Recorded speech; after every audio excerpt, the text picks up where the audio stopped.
Okay, so that brings us to our session number 117, or Phase 3, Season 2, Episode 10. Today at our on Discord today we have Elliot.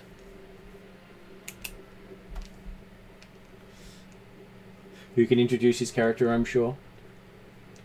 Yep, sorry. My character, Dofan, is the Elven Warlock. And next online we have is, it's got to remember to match everyone up, is Gabe, I believe that's right. Yep. Playing Valen, the Elven fighter. Then we have Sean. I'm playing Ganrick, the Elven Druid. And then Rhiannon. Hildrun, the Genasi Ranger Cleric. Next up is Jeremy.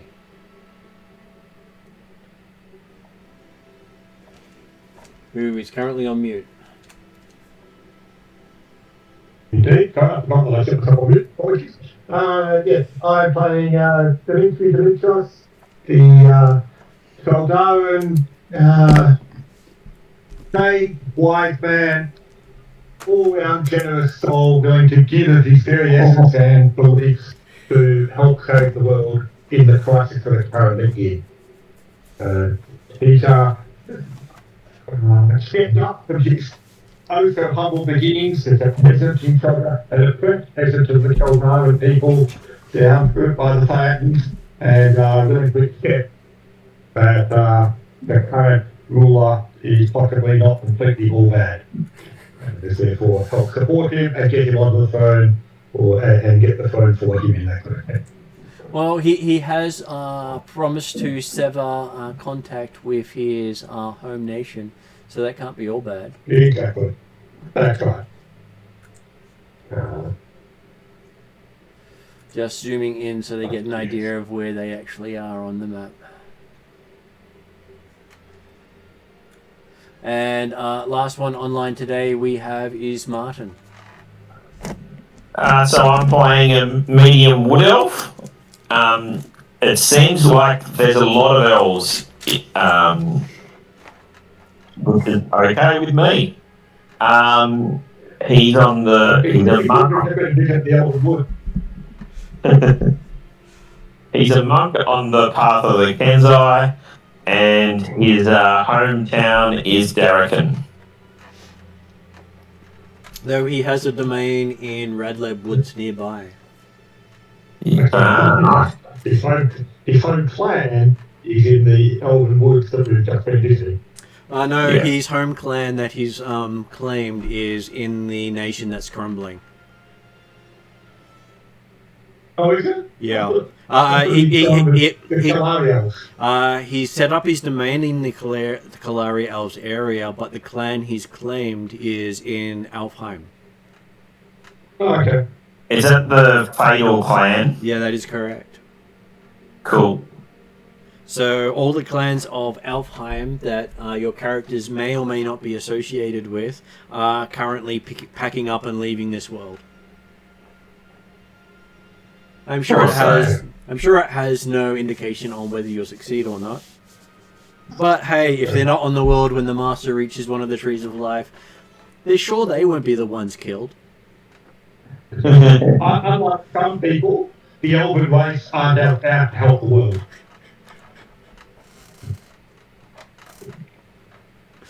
Nor other humans. Trees are flammable. That is true. Especially dead trees. And I'm sure they would love you to visit their forest with 100-foot plus tall trees all dying. It would be a kindred spirit in a sense. So, in the storyline, you have just come from the town of Lun after speaking to Lady Sashia and finding out that they had stopped the forces of the Ashen King, but they had not heard any word from Riverfort Keep recently. You're on your way to the Shires to see if you can convince them not to send their army against Karamikos in this time of need and hopefully send it to Darrakan and help repel the Master. So, only a few small things going there. But hey, I'm sure if the halflings clear up Karamikos, then Jeremy won't have any worries about who's ruling the nation.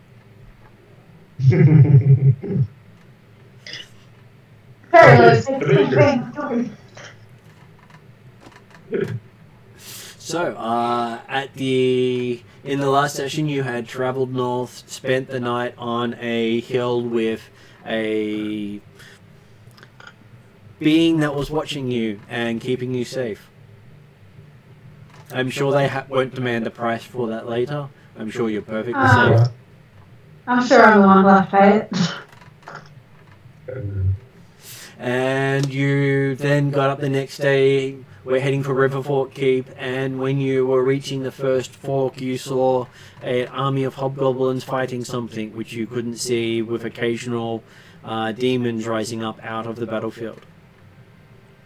And you had reached a medical camp on this side of the river, and had started to talk to some of the hobgoblins who were there with humans from Riverfort Keep. Did you want to add anything with that, Jeremy? I was going to say but we did later identify or recognise the signs and indications of the Ashen King forces being involved as part of the demonic force that the hobgoblins are against. Okay. We're happy to say, hey, enemy of our enemies, our friend. And as you're in the middle of conversation, everything just changes before you, and you're standing in a battlefield with just dead surrounding you. Weird. Dead what? Hobgoblins and humans. Okay. So, no evidence of dead demons or whatever other spawnlings of the Heartblade? Well, when most of them die, they just leave ash behind. There is ash all over the battlefield, so whether it was creatures they killed or a result of the burning that marks all the bodies anyway, you can't really determine from a casual observation. But you can tell that time has changed between one moment and the next. Someone changed the past. Was it Dimitri and Trelalan that went in? I think the rest of us stayed behind. Yeah. Dimitri and Trelalan went into the hobgoblin camp to actually was talking, and then while they were talking, I'm assuming that the whole party has ended up in the middle of this battlefield. Is that right? That is correct. And you're currently on your mount, even though you don't remember being on your mount a moment before. And you now have memories of traveling through and not actually encountering the entity on the hill because you came through at a different time. And seemingly we've come through after the battle between the Hobgoblins and the Ashen King. That would be why we're in the battlefield now, is that right? The standards are different. It's not the same hobgoblins. I feel like Hild would be scanning the horizon and doing lots of perception stuff. Yeah. Working out exactly whether we're still in the same place, if not the same Trying to time. figure out what the hell just happened. Perception stuff. Well, If I can keep it passive, I have a passive perception of 21. I can roll, but I don't tend to do as well. okay, so you're having a scan around, and there's not a lot moving here. There, even the vultures aren't here.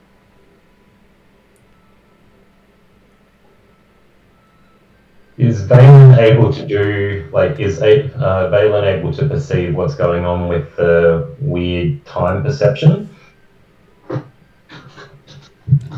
Valen may have heard of stuff. Give me an Arcana check. Okay. That is a 16. Okay, so you're either in the presence of someone who can manipulate time, or an artifact that manipulates time. So when time changed, you basically keep the memories of what time was like before it changed. Mm. And you may recover the memories of what happened in this timeline. Okay. I think the second... Sorry. Go on, there you go. I was going to say, I think the second thing that I'd probably do is, if I've scanned the surroundings and recognised there's no real threat, I'd look at the rest of the party to make sure none of them somehow ended up injured.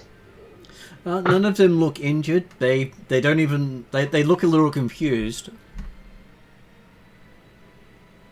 Okay. At which point she probably turns to Dimitri and go, okay, what the hell happened? So, but yeah, so Dimitri been looking around, just confirming, are we still in approximately the same place that we were before? It's the Like same. on It's the same river system. Maybe towards Kent? It's the same river system, and having been through a couple of these yourself, you're a lot better at picking up the cues. And something's changed. The battle didn't happen. Wasn't happening the day you arrived. It must have happened weeks before. Okay, so these are old bodies on the battlefield. These are old bodies on the battlefield. Okay. And you said the standards are different and stuff. The standards were different. They are not the orcs from north of Alfheim. These are standards from the Broken Lands. Broken Land? And it looked like an invading force, not a rescuing one.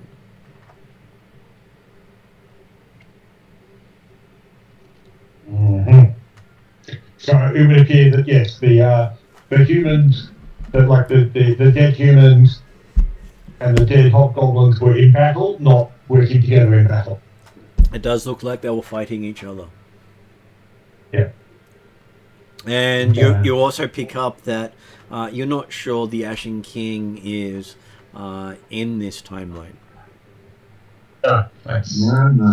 Or if he is, he hasn't left the Black Eagle Barony yet. Right. At least he's certainly not necessarily been here. And yes, what memories that we are getting back coming through to this current timeline, yes. We hadn't necessarily left Karanikos on the quick dash up towards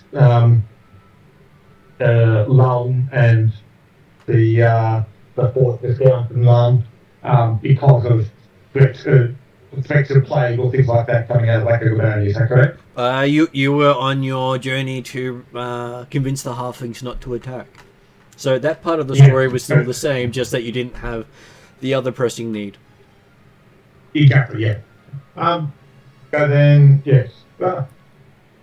Dimitri will try and explain the situation to the more simple-minded in the party, using only 3 or 4 syllable words instead of the 5 or 6.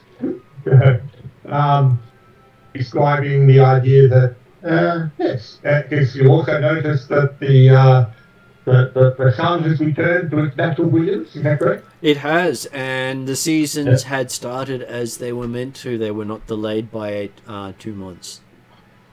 Yeah. So time changed enough that it changed 6 weeks prior.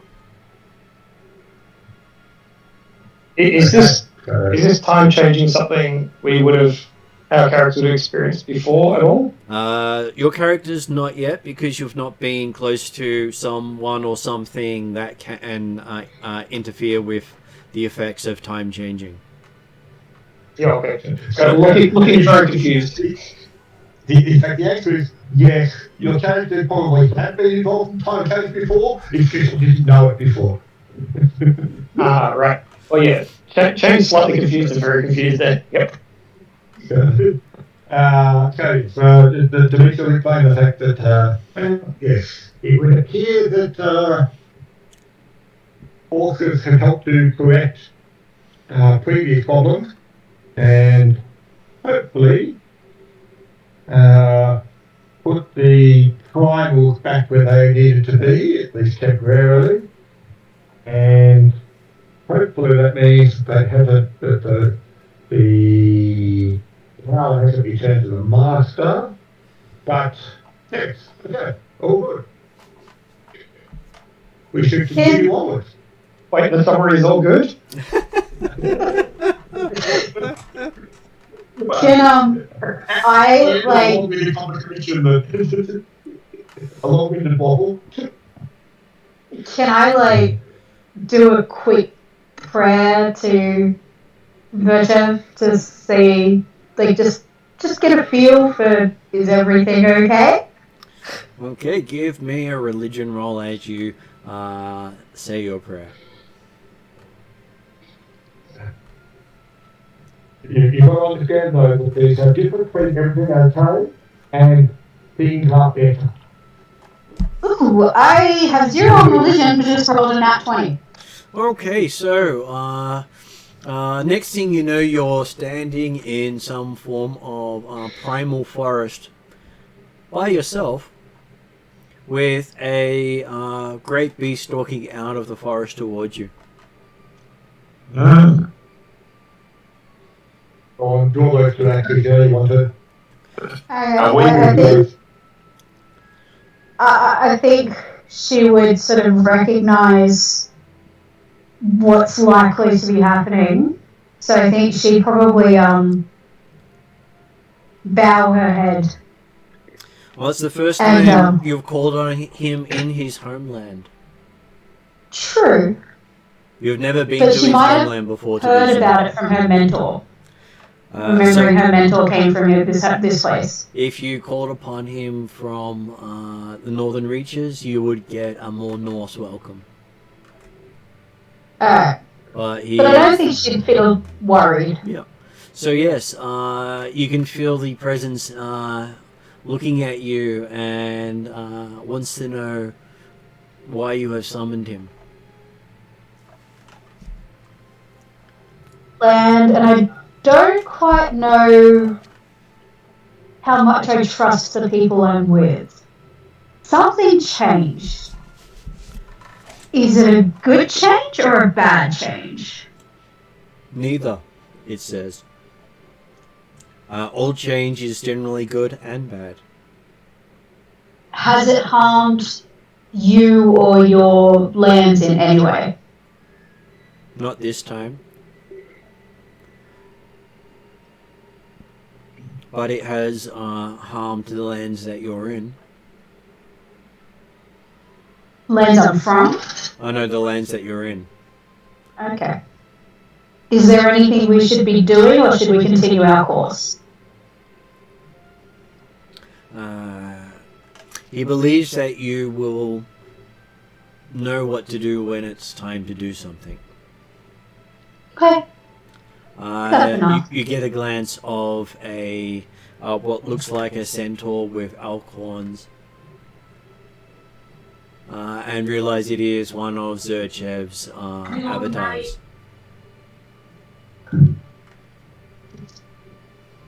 Yeah, I think she'd probably say thanks, like offer her thanks and return. And it wishes you good hunting. She grins and says, always. And you notice that you come back to the others mid-prayer as the prayer finishes.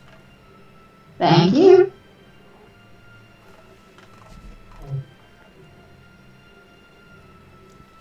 Unlike some of the current busy gods, you actually got a reception straight away. Yeah, no, I'm a bit surprised. So she probably comes back and looks a little more relaxed and nods to Dimitri and says, I guess we're continuing?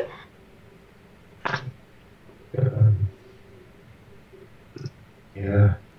So Dimitri's encouraging moving on. We'll certainly look around the battlefield and see if there's anything worth retreating or any evidence of exactly who won. Because, hey, it'd be nice to know whether or not there's actually still going to be a keep to look at, or that might be still imploding by Mayor of Long hasn't heard from the keep for a few weeks.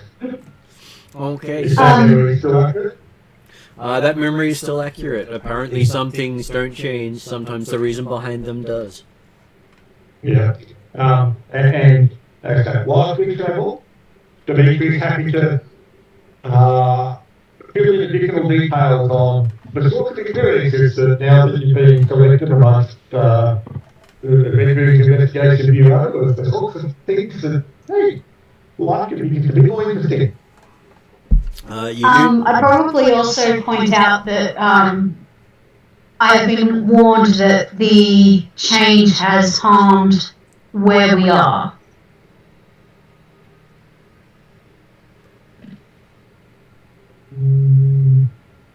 Looking down, you can see that all the gear have been stripped off all the bodies. There are no unbroken weapons or non-rent armor down here, and all the human skulls are missing. Right.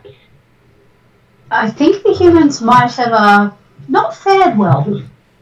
It's likely that that's not gone so good, which is possibly why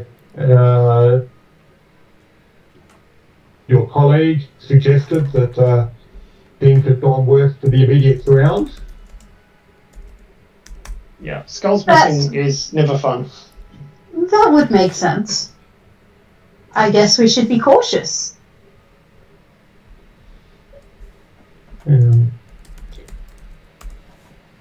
Does Dimitri recognise Hild's allegiance to Zurchev? What was that? Does Dimitri actually recognise Hild's allegiance to Zurchev? You do recognize it from the Norse tradition. Well, and the fact that it's on Owen, because holy shit, like one of the trinities of Zurchev now. The amulet I keep, the amulet I keep grasping to when I'm casting. Yeah. A wolf's tooth. Yeah. There's to make some nice comment there about the fact that, well, yes,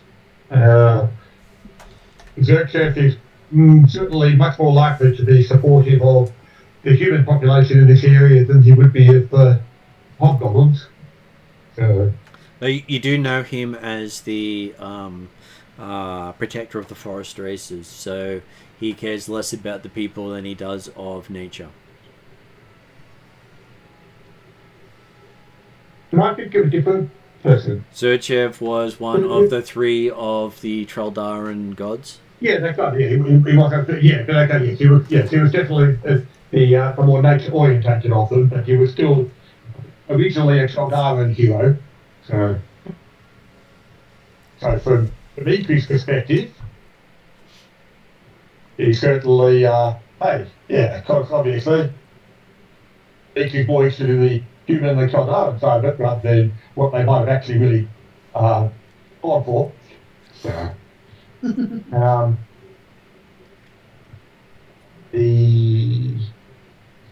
yes, well, I guess we should continue on towards the keep, but certainly keep a lookout for any more evidence of the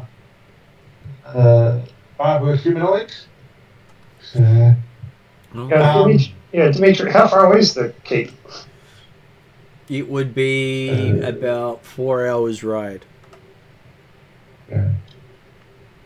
Are we seeing any evidence of the battlefield is obviously some weeks old, or at least a couple of weeks old type stuff.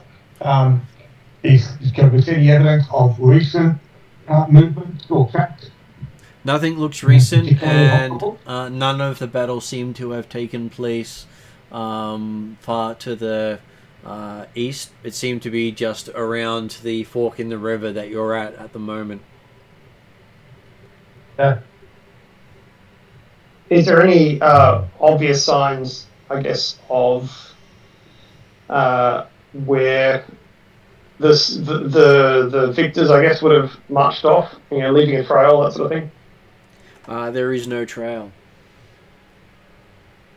Well, that's interesting too. But it may have been covered up with weather over the last couple of weeks. Give me a nature roll to see if you can determine survival, to see if you can determine if there are still any tracks remaining. That's a 3. I'm not good at this. Okay, so you look down, and what do you tell everyone? I think they're teleported out. I think that might prompt Hill to do a survival check and look for tracks as well. Me too. Because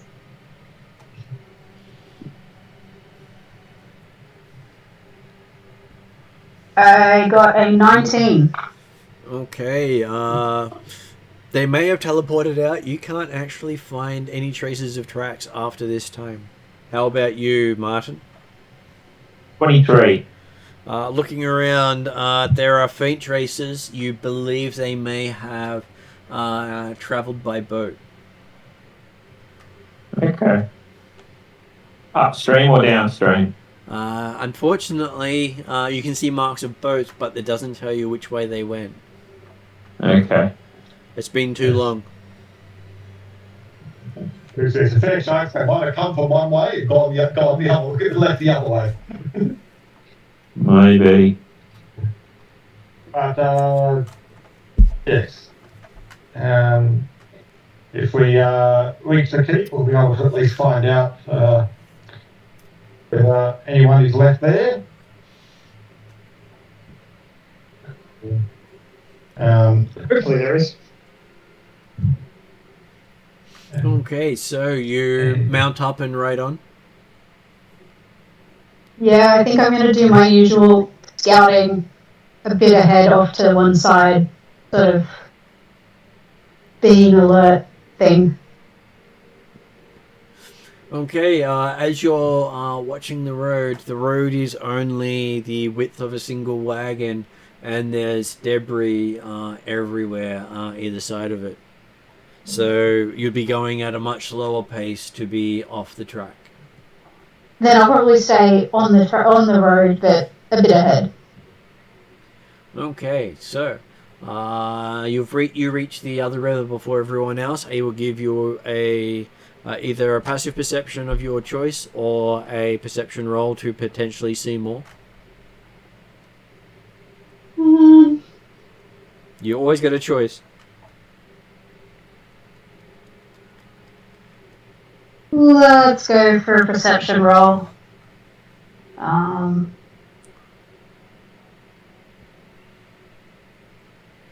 Yeah, should have done the other way.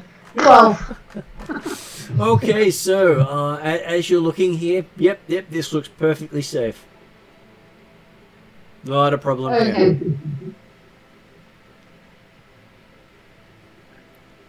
I might ride back to the group and say, it looks reasonably safe near the river. We're not approached the fort yet?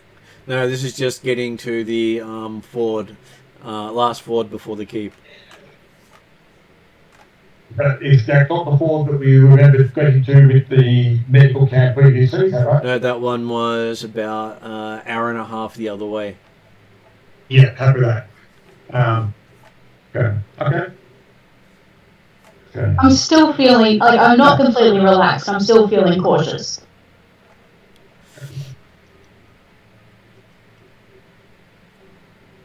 Okay, so as you reach the area there, you see that there is a the ford is mostly made out of skulls. That's where the heads went.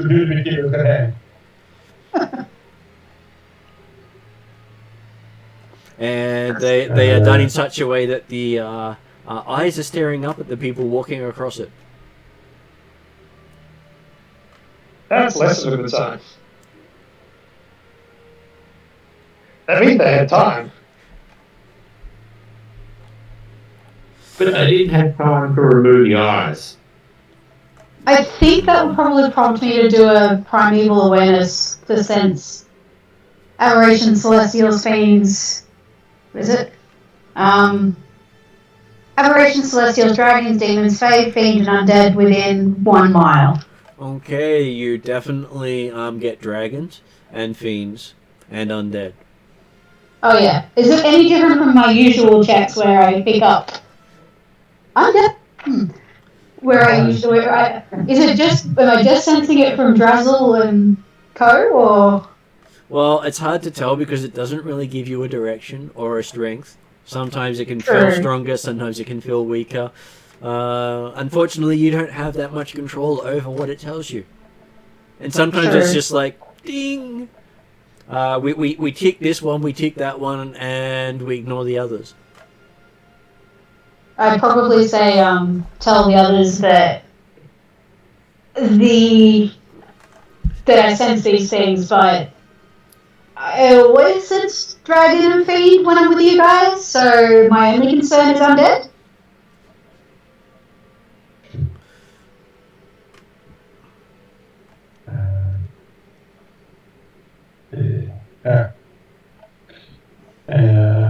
Can we see the keep, or where the keep could be from this forward? Okay, so the keep from this ford would be close to 6 to 8 miles away. Okay, sorry, not yet. There's any forest in between. So.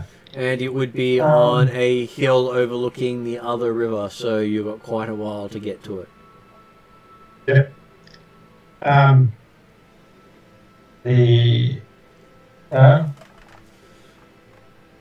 they left anything on the skulls, equipment-wise, like helmets or anything like that, or have they managed to elude the heads? Well, they seem to have managed to stick the skulls in place. There are it's more eye sockets sticking up than eyes, but there are the occasional eye left in. I mean, that would have been good fish food.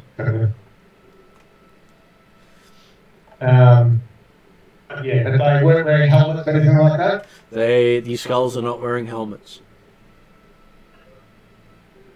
Okay. And just concerning from Dimitri's previous experience around Caribbean Cross and the Riverfort Keep, the skulls are a new feature of the ford, correct? They are, except you have a feeling that these skulls are only here because time changed. Yeah. So the idea is that they're a new feature, but they may be here for a little while. Yep. There's certainly, like, if they're all skulls, it would certainly appear they're more than a few weeks old that might have been from the battlefield. Is that correct? You think some of them are from the battlefield, but they all date back quite a time. And you get a memory pop into your brain that one of the protections the Troldarans have against undead is beheading and turning the skulls into warning beacons. Yeah. Because a body without a skull generally can't be animated. Yeah. Or at least if it is, it runs around headless and it's not very effective. Most of the necromancy spells require a complete skeleton.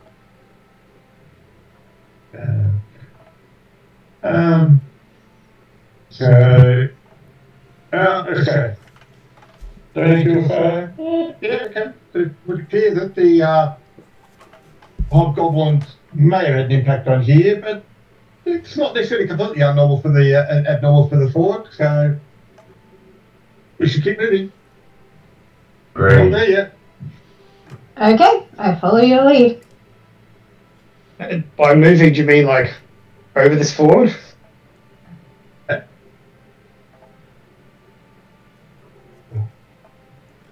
And Dimitri will lead the way across, stepping across with his phantom steed. Okay, so I definitely have my hands on my weapons. So as Dimitri crosses the ford, you can hear his name echo from the skulls below. Wow, that's not creepy. No. Ignore. Even the dead revere him, that's all. And as each of you cross, you hear your name announced from below as well. Oh, going to be very stealthy here. I'm becoming more and more convinced that Dimitri is a lich. Technically, in Canberra, yes, there are those who would definitely call him so. The names would definitely make me more alert, and hands are definitely resting on the hilts of my scimitars. Mm-hmm. Right, 100%. Okay, so you reach Riverfort Keep about an hour later after being completely paranoid by the river crossing because, well, it is creepy. And reaching the Riverfort Keep, you see the banners of the Riverfort Keep as well as the Black Eagle Barony on display.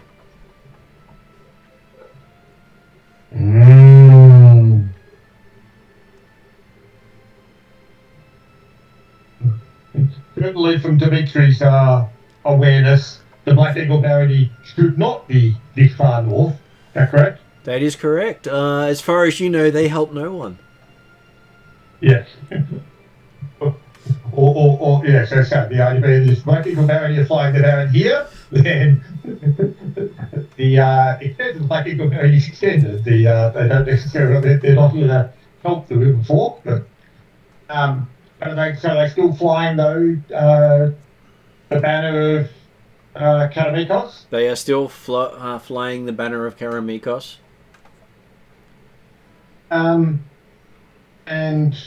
in this, as Dimitri had any memory come forward for the new timeline as to whether or not Stefan is or still will become king? You believe Stefan will still become king. Okay. Though there is a lot more proof that he is potentially Troldaran in heritage as well. Yeah, so the Compatello with their belief that Stefan is the reincarnation of Philippics has gained more ground. It has. Apparently his grandfather was, one of his parents was Troldaran. Mm-hmm. Well, for the non-locals, Dimitri will explain the fact of or the implications of the two banners above the keep, and the fact that the Black Eagle Barony having influence here is potentially problematic. It's How so? but hey, maybe this new world, the Black Eagle Barony's been all good all the time, so it's all fine. Why are you problematic? Well, the Black Eagle Barony, pointing out the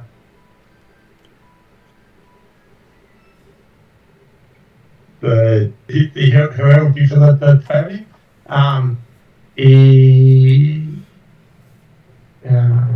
is a cousin of soon-to-be King Stefan Kanavikos, in control of a small domain somewhat south of here on the coast of the sea. However, the Black Eagle Barony has been a source of considerable unrest and distrust in the area, regularly engaged in slave trade and causing problems in the near reaches of Karavikos.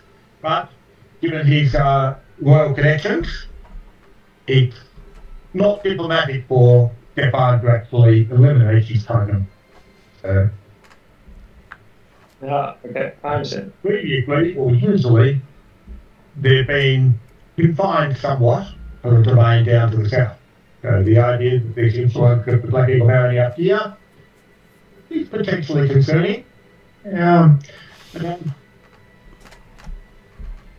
Certainly wouldn't necessarily be all that surprising if we find out that the hobgoblins that have come in from the Broken Lands, it could easily be believable if there were stories that the Black Eagle had allied himself with such creatures.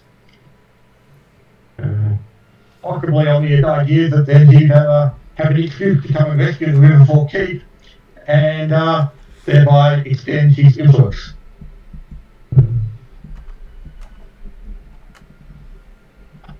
Let's go in, I'm sure it'll be fine. How far are we from the keep right now? You are about a mile from the keep as you see those banners. And on our approach, have we seen any sort of signs of life, like any comings and goings that you normally would with a keep like this? There have been no trade traffic. A keep like this generally has some traffic coming from the shires and going to it, but it's not surprising that it may not have any at this time.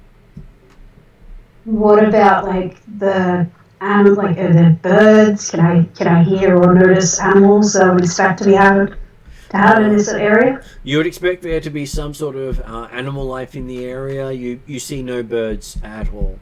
You hear no sound of wildlife. It really feels like the animals have fled the region.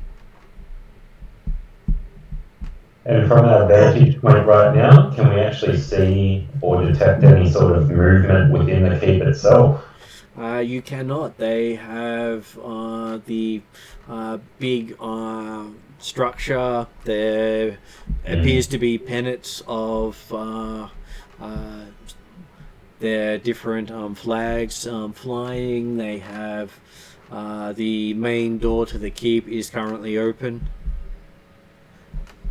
And that there's no sign of cooking fires or fires to begin with, so it hasn't been burning, which is a good sign and a bad sign.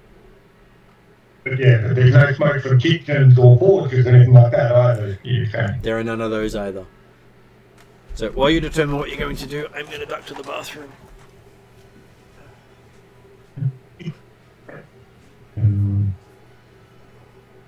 I feel caution is still advisable. Yes, agree. So we all roots of Elvenkind. I do. I can pass without trace at a higher level. Nice. I'm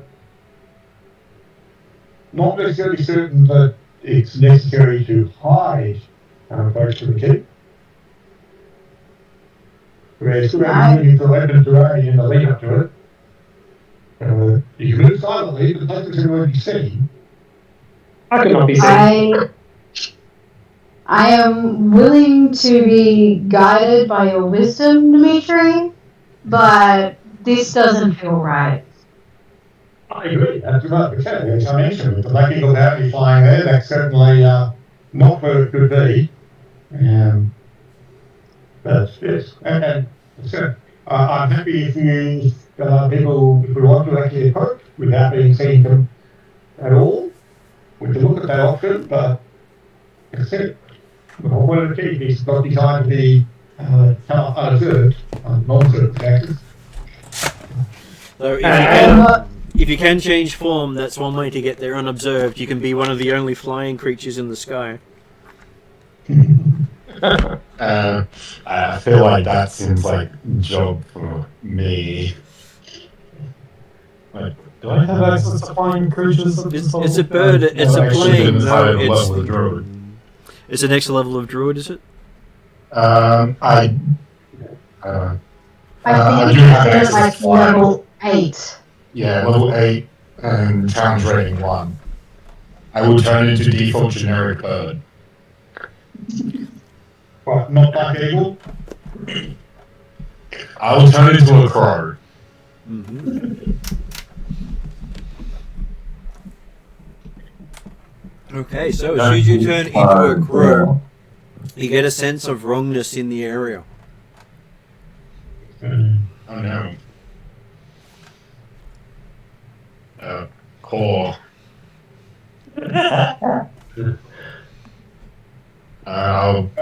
Okay, to make your requirements, while the crow is going to do a bit of scouting, or potentially scouting, to make your requirements spyglass, have a better look at the keep itself and the paddocks that are flying. And okay, as you pull out your spyglass, you can actually see what looks to be sentries on the wall.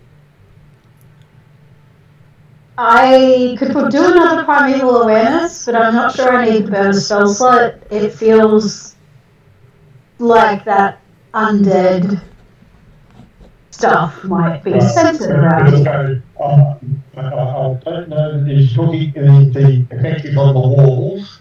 I doubt you've got a mile range, have you, on your spell? True. In this terrain, I can only sense a mile. At home, I can sense a lot further. Because then you may be able to feel the undead further ahead of you. It's whether the spell slot is worth the possible information. As a player, I wouldn't think so. No, I'm feeling like the undead is very much around here. And so for Dimitri's purposes, he can do a sense motive roll. Okay. Insight, you mean? Insight, yes. You know I run so many different systems that I just use the generic word. No, heck with that. 19. Okay, you are very uneasy with what you're seeing through the spyglass. Not only is the Black Eagle Barony banner legit, you're not sure what else is. Got your hair ruffled. Yep. But they do appear to be people on the battlements, not hobgoblins or skeletons. They are wearing armor. You don't quite recognize the style of the armor. Mm-hmm. And that they seem to be on guard, but not patrolling. Okay. You can't see. Yeah, you go. Sorry, go on. I was just going to say, we can't see any other groups of people or anything around the area. No, this is the edge of Karamigos. Yeah. So to make your trip, have another look at around the rounds of the keep and see if there are better avenues of approach that we might come through undetected. The only way you think you can do so is if you brave the forest to the south, but then you've got to try to cross the river. it's got basically try and come out from the other side. Yeah. Like we've come from the eastern side, I'm assuming at the moment, that halfway having to cross the Gustav River. The eastern side is the clearest side. The keep is adjacent to the river, so it protects that border from approach. Yeah. And it treats So the we woods can't and avoid the keep. not easily. We could go round if we wanted to, but that would be considering part of the mission was to find out why the Riverfort keep had not been in contact with Rome for some time. While originally we were going up to check to see whether or not the Ashen King had been parked here on our way through to the Five Shires, obviously. This time round, it would appear that it's been overrun by the Black Eagle Barony, and yes, the forces that it commands, potentially including hobgoblins. Okay, so How's our crow going? while you're doing that, the crow makes his way over to the keep at a relatively slow pace. And when you finally get to the keep, I will give you a perception roll. Perception? Mm-hmm. Use the crow stats for that, I believe. No, if you're a druid, you your stats for the mind stuff. Okay. But I think you still get some of the, you get scent and vision type or sort of things appropriate to the animal. But. I'm glad I get to use my one because apparently Genric's perception is better than a crow's. 27. Oh, I got 12.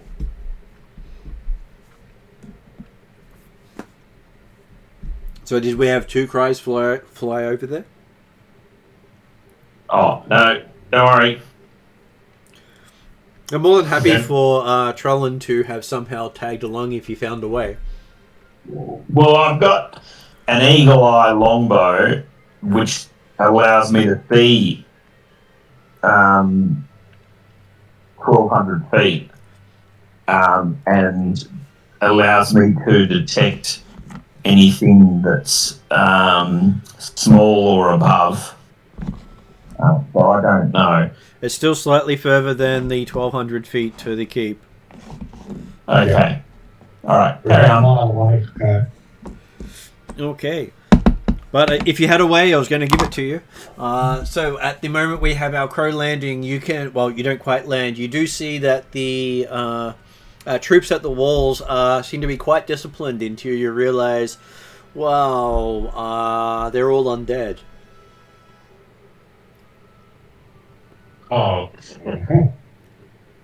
So discipline seems to not be an issue if you don't feel the breeze, the cold, the need to eat, the need to do anything but the duty you've been assigned. Can you tell what type of undead? They are some form of burning skeleton in blackened armor. Oh no. I will. And you can count probably maybe 40 on the walls and maybe about 200 or 300 inside the keep.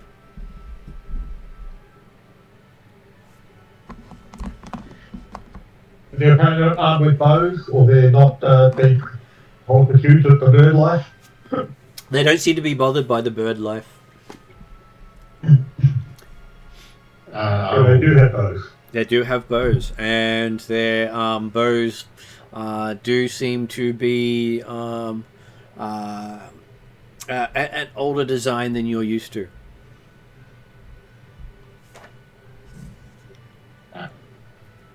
Return and relay this information onto the other people.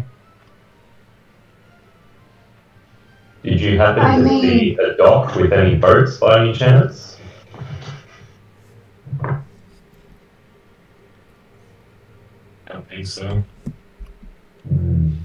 I mean, I can turn undead, but that many I think might be a challenge. I'm more concerned by the fact that my only gimmick is that I do fire damage, and they seem to already be on fire. Really, more fire will fix it. I mean, you know, fighting fire with fire, but it really just comes down to are they immune to it? Because I ignore resistance. Hey, more fire is often useful. I'm sure if you match their spell in, they'll probably still not be running around too much.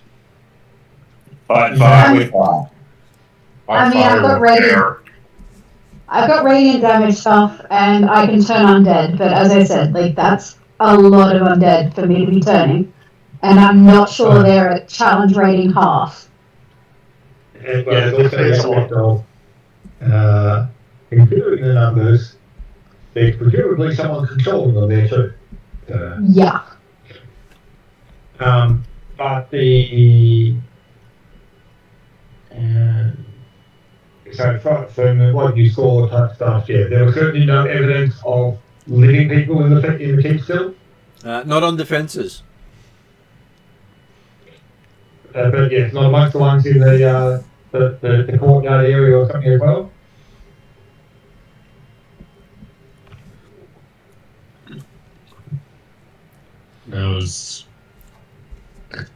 I don't think we want to go into the courtyard. There's like, I think there's 200 in there. Mm-hmm. Yeah. That seems like a lot. Dimitri, is your knowledge of the Black Baronies, do they have a connection with the undead, or? Okay. Wouldn't put anything past Bible. They did not in the timeline you remember. Yeah, okay. But you wouldn't put anything past Bible. However, if these are burning undead, that's more likely what we had from the Ashen King, was it not? It was closer, yes. Yeah. But his was more of a plague that killed people and reduced them to ash. It wasn't skeletons burning. Okay, yeah. And I'll give you a insight roll to see if you can get any clues from what he describes of the armor.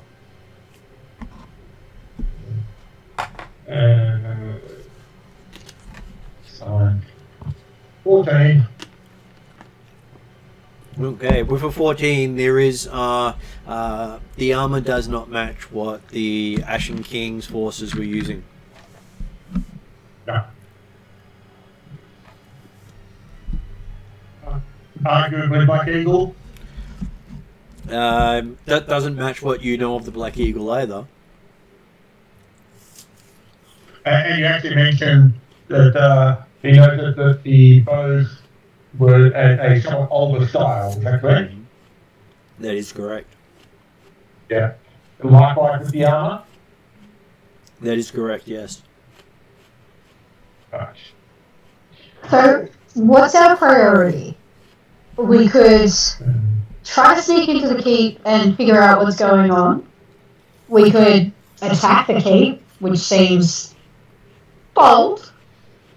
Or we could... Or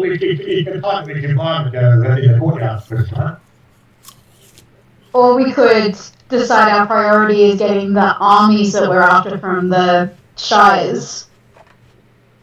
And What was the actual mission with driving the keep? Was it just to figure out what's going on? Because we could probably do that. It was basically we were going, because we're on our way to the west to the 5 Shires, just off the map there at the time, and we're going via this keep because there hadn't been word heard from it, and being one of the borderlands of the keep, the borderlands company block, if no word's heard, there's potential concern. So the military explained that, well, certainly getting to the halflings and talking to them is important, but that is still something that is not necessarily needs to be done tomorrow.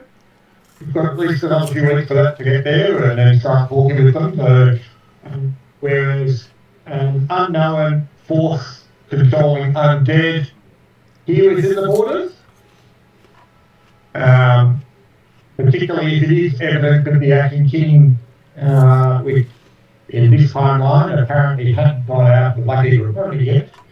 If the Black Eagle Rebellion expanded, the currently investigating and removing the corruption of this team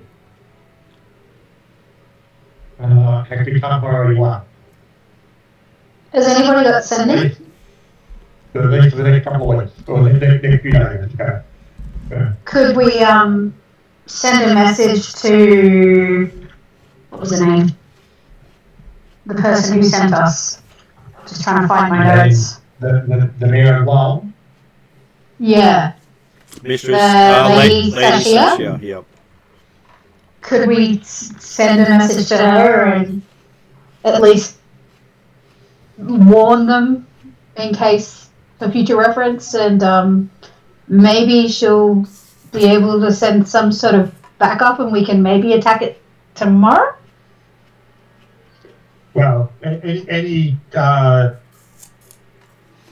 support force from Mull will certainly take a few days to get here. Remember, we took us 2 or 3 days to travel here. No, it only took us 2 days. 2 days? 2 days travel. Yeah, 2 days, 1 night. Yeah. A parking adventure can travel a lot faster than a unit of soldiers in that sort of sense. And the mobilisation of them. And particularly when also the fact that the soldiers almost certainly wouldn't be coming from Lowell, they'd be coming from the keep that's another couple of hectares further south. Yeah. So that's 3 days away. And that's 3 days on horseback away. So unless they're a mounted patrol, 3 days is the earliest you'll receive a patrol to assist you.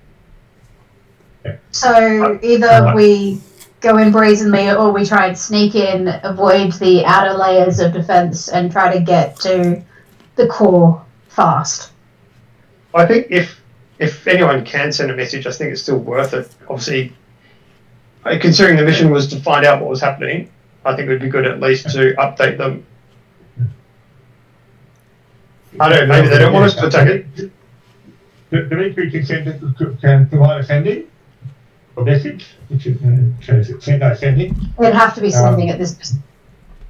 Yeah, okay. That's correct. It's too far for the other for the shorter one.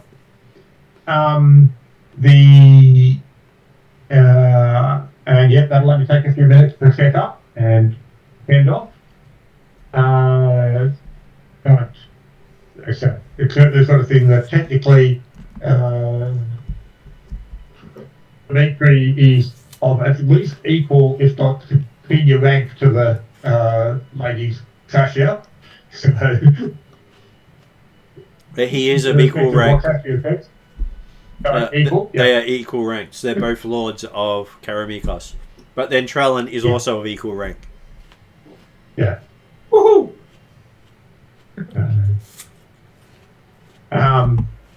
But yeah, so the perspective of Dimitri's idea will be, yep, arrived at keep, overrun by undead, and Black Eagle Barony. We'll investigate further.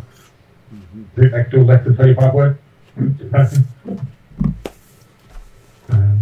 What if we were to sidestep the keep altogether and continue on to the Shire? Would the Shire be able to aid us on our way back? Well, remember, half the value for attending the Shire is to avoid them sending forces into Canberra.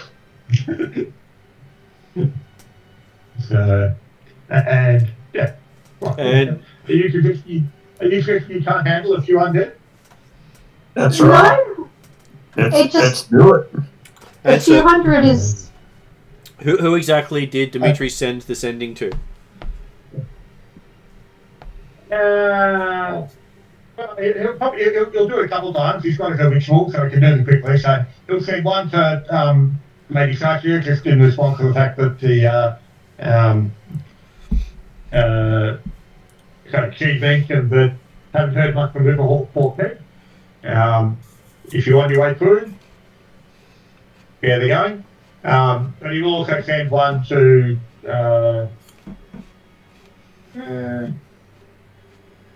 we could send it directly to Stefan, but if we go through the head of the Magician's Guild. Yep. Teldon, I believe it is. Teldon, yeah, that's right. Okay, so the first one gets a response because it does allow them to respond immediately in kind. Just so you know that you do get responses straight away. I was making sure I read it correctly. And you get a, damn, I hope they'd been wiped out.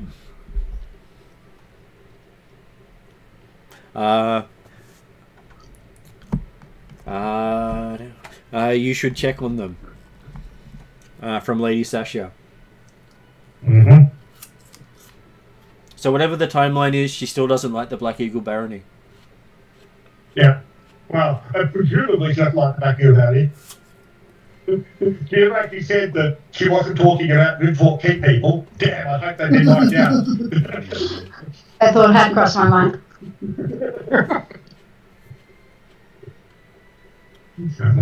And then tell Dan, came back any immediate folks?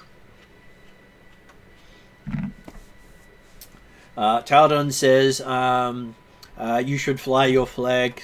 You should have diplomatic immunity outside of the Black Eagle Barony, which roughly uses up most of the words. Mm. So I guess we're assaulting the keep. Now the question is, stealthy or not? Okay. I would certainly recommend that we want to get as close as we can before being seen. You do know that you have been announced as you cross the ford. Sure. They know you're coming, and they've known you're coming for the last 3 hours. Do you think we'd be able to get in to talk to the, like, are we going to be attacked as soon as we approach, or well, they have they have not sent a force to attack you, which is potentially a good sign, but it also means that they are in the defensive position. So do you risk everyone, or just risk the mouthpiece and send the mouthpiece forward? Certainly, in the same way when we came across the hobgoblins, it would make sense that Dimitri go forward. I would suggest that certainly some remain reserved. Particularly, I would recommend that Trellin remain reserved, right anyway, and Dimitri's aware that, hey, Trellin can get there pretty quick if he likes to rush in. Would you like Valen riding up with you with a white flag? Well, I can put it back off to 1,000 feet. Well, Trellin would have a standard with him that he could have you fly instead. White flag would represent that you've just surrendered to the keep. You want to tell I'm doing white flag? I mean, I'm a healer and I have turn undead, so if we're thinking we might get attacked, I can probably keep us safe for, well, make us less squishy for a little bit. Mm-hmm. I can definitely help and get out quickly, but by myself. Yep. I can also heal and do fire damage. So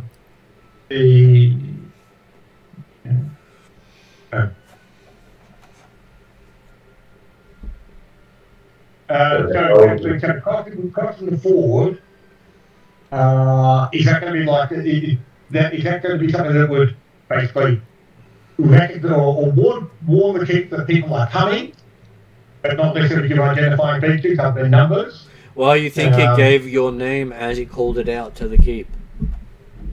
Oh, of course, yes, because between names we want to say across, didn't we? Yes.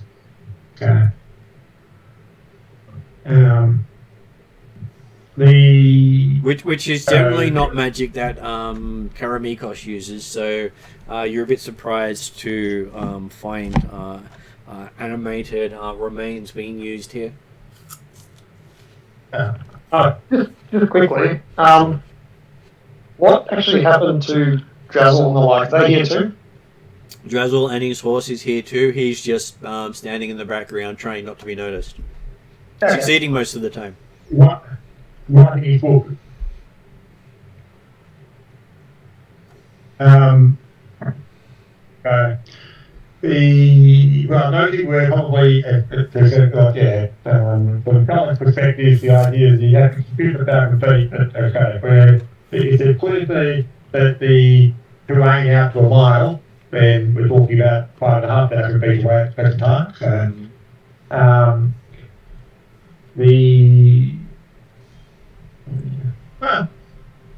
my trip is 1,200 feet. Yeah.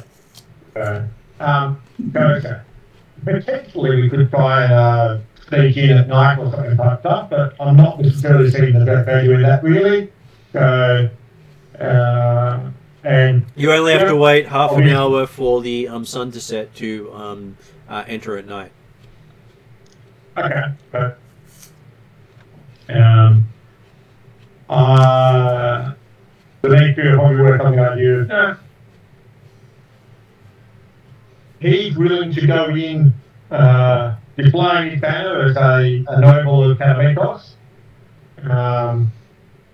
and a bit of the idea of, hey, they should offer food, board, and rest for the evening quite happily to a noble, and the reception would be easy to test what their ideals are.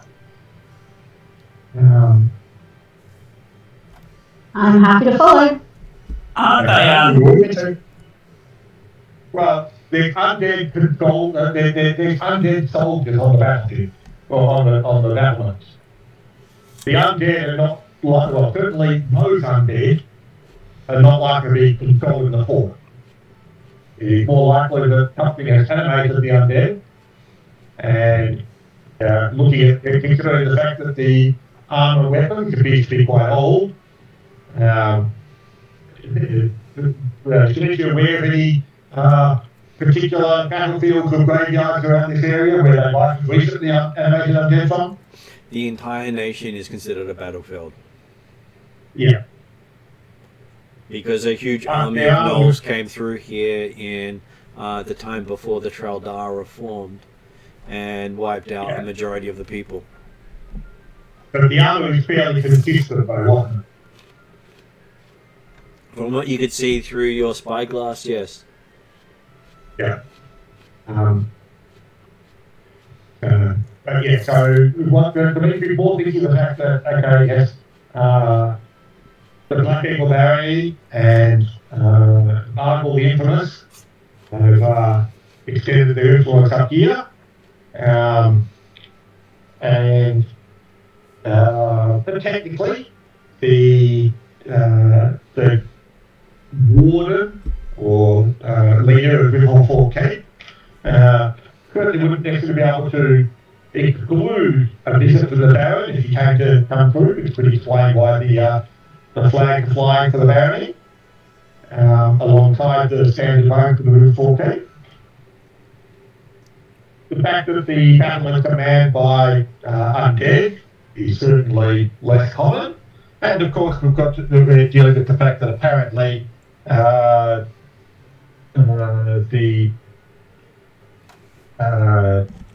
garrison of Riverfort Keep has potentially been wiped out a few weeks ago, or at least a significant portion got wiped out a few weeks ago in a battle against the Hobgoblins. But it is likely that we've at least got that they should at least show some civility if Dimitri does approach in the open. Now, how many people want to actually come with him? Yep, how can they have to come along? How many people were staying behind may also be a bit questionable on the fact that the river did announce each person as they went across. But obviously, the inhabitants are aware of exactly how many people are currently in the party. So it may be simpler just to have everyone come in anyway. It would make sense for a party to be approaching like half an hour before dark to rest. Yeah. Yeah, I feel like if things go well, we're better off having everyone. If things go badly, we're better off having everyone. Yeah, I'm feeling the same at the moment. A very good rendition of damned if you do, damned if you don't. So, there was no objections of anyone staying behind, so you head on to the keep. As you get within about 1,000 feet of the keep, within Trellan's bowshot range, you see the pendant of the estate of Dimitros fly get dropped from the keep as well, sitting next to the Black Eagle Barony's banner. Mm-hmm. So you are a big deal. Magic. He's like a lord of the land, and obviously they recognise having come to visit. The lord of the land is in residence. Whereas Trellan is he has land, but he's not known as a landed lord. So, yeah. Let's face it, he just Oh, I shall keep following you, my lord. Okay. Doesn't take. You keep continuing into the keep. Yep. You There's not going to be any particular reaction from the soldiers on the battlement or anything like that? They are completely unmoving. Okay. You reach the entrance to the keep. The gates are open. The portcullis is up. There is a glow coming from inside the keep as the sun's starting to set. In the west. Mm-hmm. Setting in the west this time. As it has, as it has in this timeline.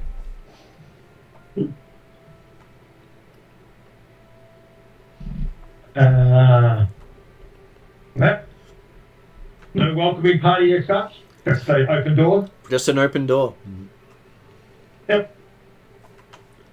Get going in. Obviously, yeah. Follow it, but apparently calm.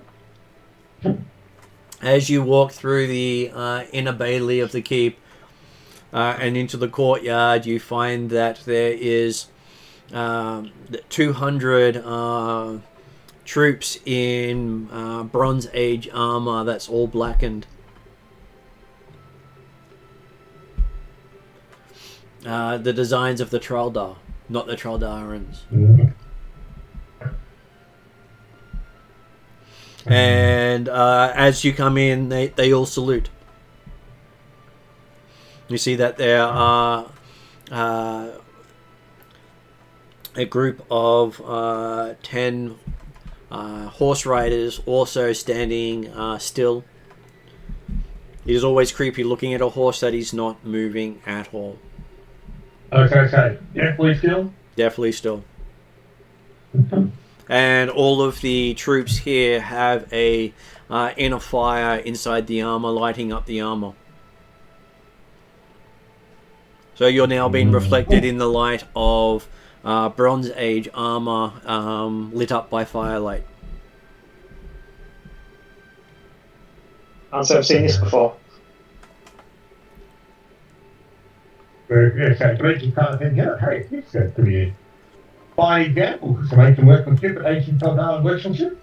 I've done a closer look at a letter sometime in the evening. And you have a blackened suit of plate mail walk towards you. Mm-hmm.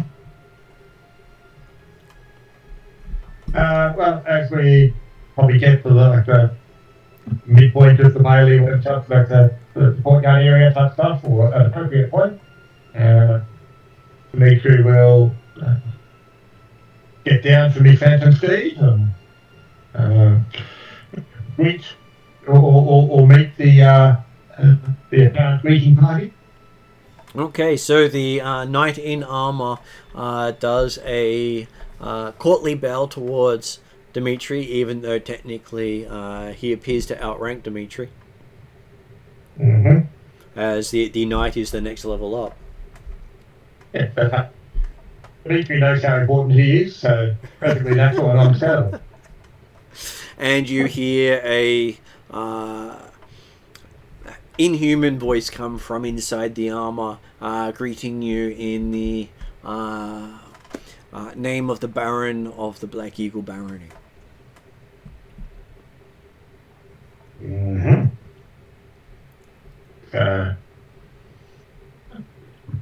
Greetings. Asking, are you here to take over command? He was asking if Dimitri's here to take over command. Yes, he is. Well, that remains to be seen. Initially, we are here for wisdom, good service, and discussions of the current goings and recent activities here at Riverfort. He says food is in short supply, currently rationed out to the sick and wounded.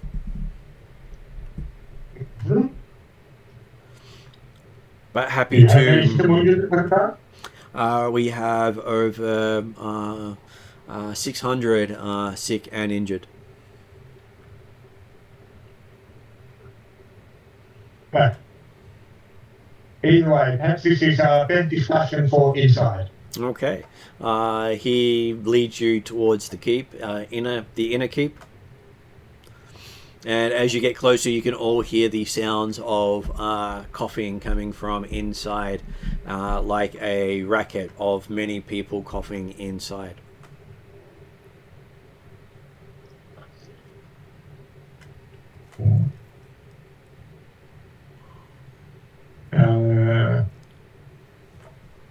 Okay. Well, to teach you immediately of the idea of, hang on, we're talking plague type coughing, or just wounded lungs from the battlefield type stuff, but could be a bit of both. Yeah, okay. And I'm assuming this entity, the greeting, has not necessarily taken on this helmet yet? He has not.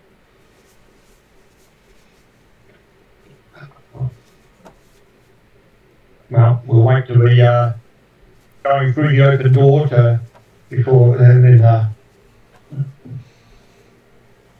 If he doesn't take off his helmet, is it not secure and safe within the keep itself? He says security is what you make of it.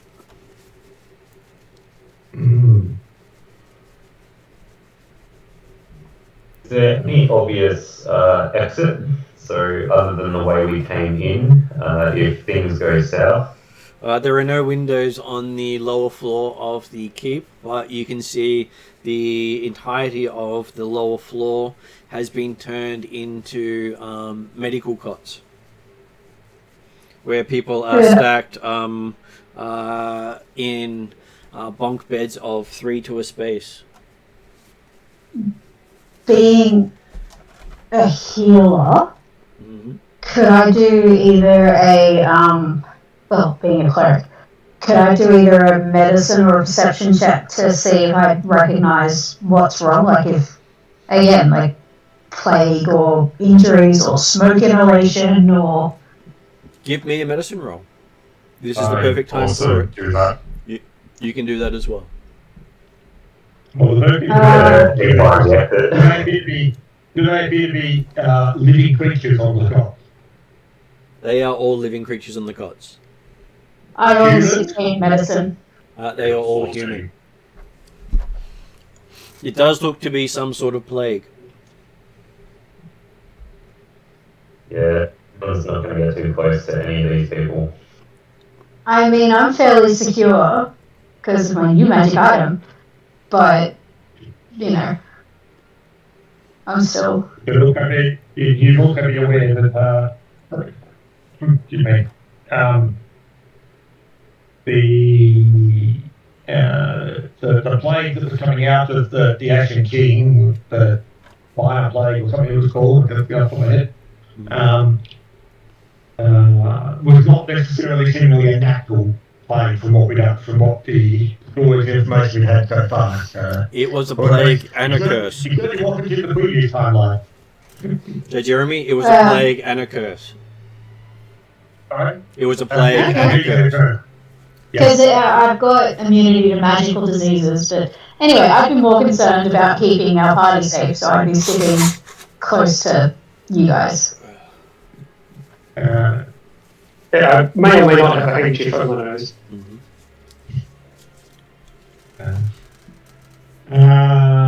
Well, the meteor will certainly aim to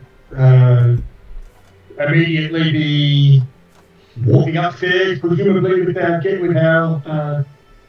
greeter, to go to a place where we can sit down and talk.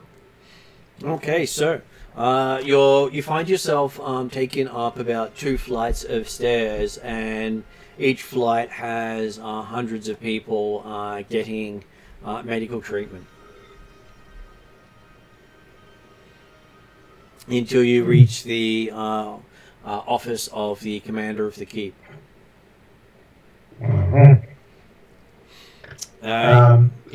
Inside you see the commander intercut himself off to the side, being tended to by 2 priests in black robes, while there is a black-robed, long-haired person sitting behind the desk that you recognize to be Bargle.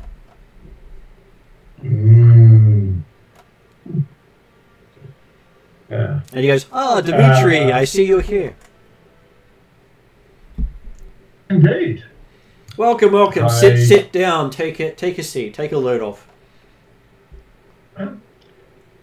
It's pleasing to get a good reception eventually. But I was somewhat. I had not realised you'd moved out of the Black Eagle Bounty. Oh, I have not. What brings you to Riverfort Keep? Oh, there was a plague that started up around here, and I offered my services to help stop it. As you can see, my forces here seem to be rather immune to the plague. So we were best equipped to not spread it further into the countryside. I've stopped any messages coming through and sent word to the 5 Shires to hold off on anything until the plague has been dealt with. I would have warned you away, but having heard of your endeavours, I doubted you would have been too shy to come and help out yourself. Indeed, it is the duty of all countrymen in the area to come to the need of the others. So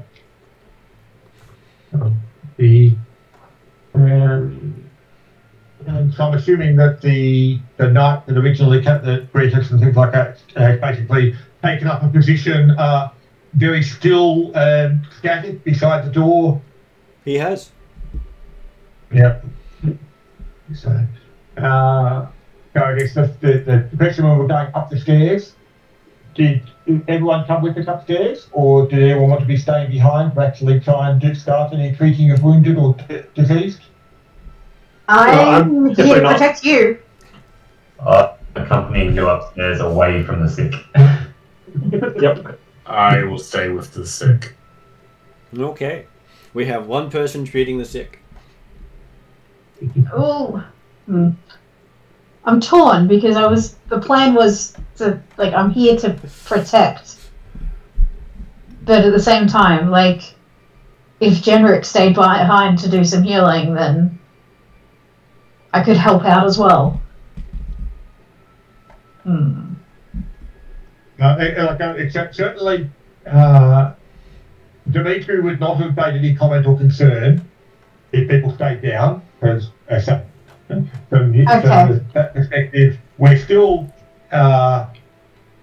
in the vicinity of each other. So I'm sure that if something goes wrong, we're within yelling distance. Then I probably would have stayed with Generic. I probably would have asked Dimitri what he wanted me to do. Mm-hmm. Well, okay, if Dimitri would then reply that, well, yes, if you feel that you can help these poor unfortunates, then please. Then yeah, I probably would have stayed downstairs. I guess from the perspective, the question would be: was there apparently anyone tending or to these ones downstairs? Not that they could see, but they unless they actually explore. Yeah, obviously, because you've got triple bunk beds blocking the room around, so there's probably it's hard to spot. So. Question: is there any live attendees to the as we pass through the area with all the sick and dying? Are they're just skeletons, or are there actual living people attending to them? The stairs that go up to the commander's office are guarded by skeletons. No living people there. Those who are going to tend to the injured and ill will see that there are black-robed hobgoblins moving about tending to the people. With goblins carrying their gear. Good to know.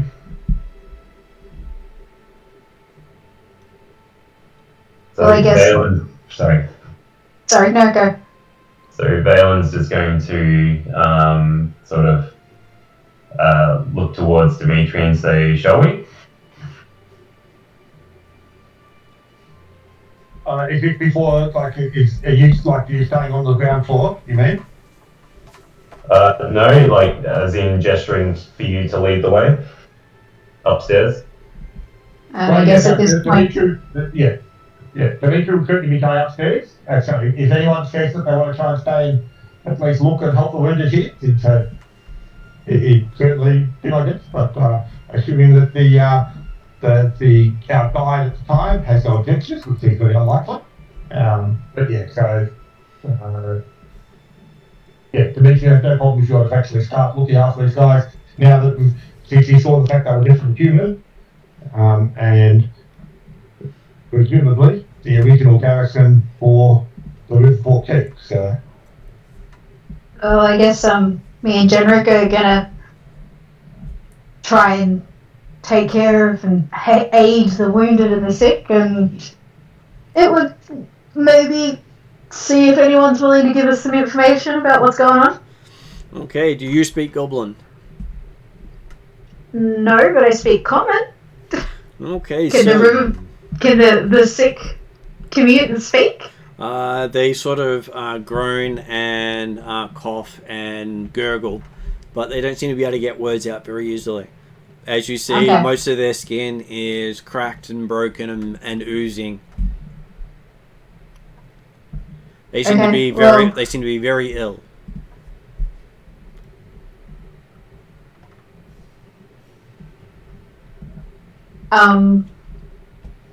Does Generic speak Goblin? No, he does not.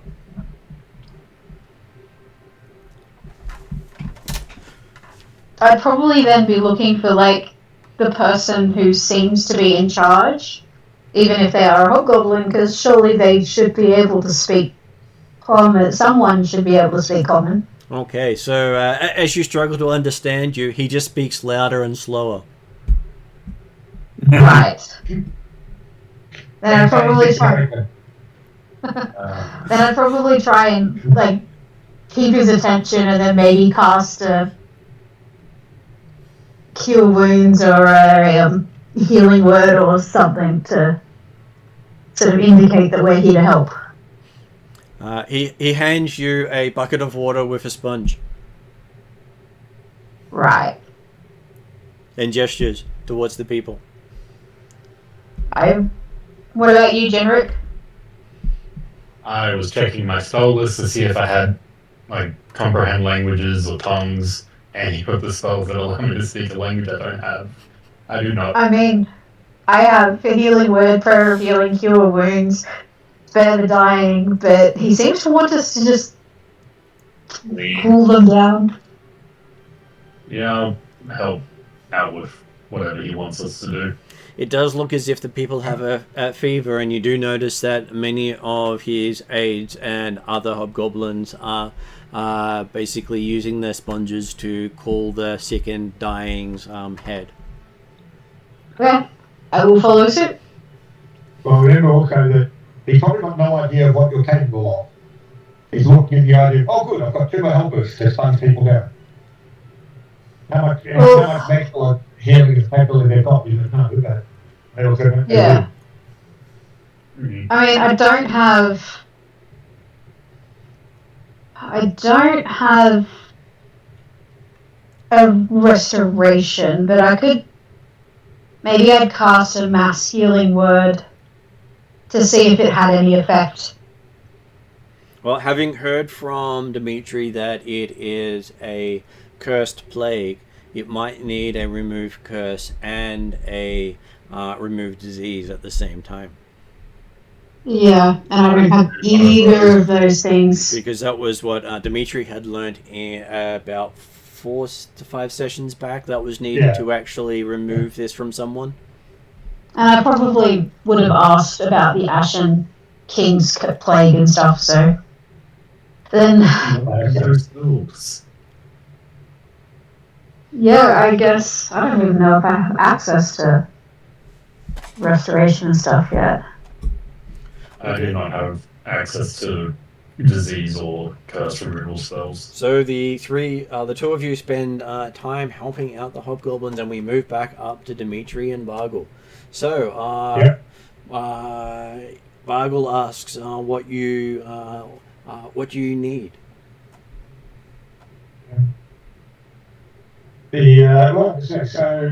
I'm surprised that except I've been talking to Lady Sasha down at Nuln just a few days past, and she mentioned that there'd been no word from Riverfort Keep.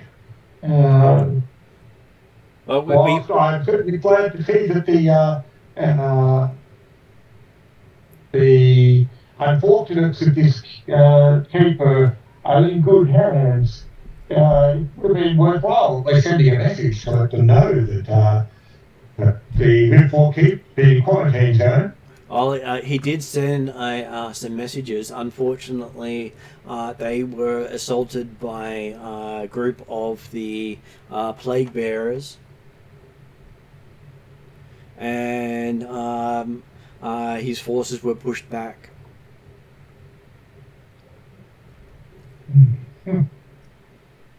And he hasn't tried to send word out for about 3 or 4 weeks.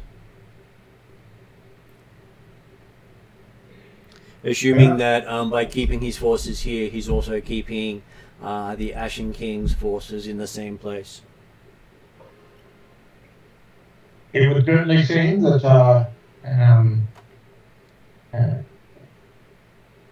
the Ashen King may soon realise that with your force and person, he couldn't afford to lose it behind it. Have you had much contact with these forces since you established the keep? We have been able to divine that they are connected to the plague-ridden inhabitants of the keep, and the Ashen King cannot travel far from the largest grouping of his technically forces.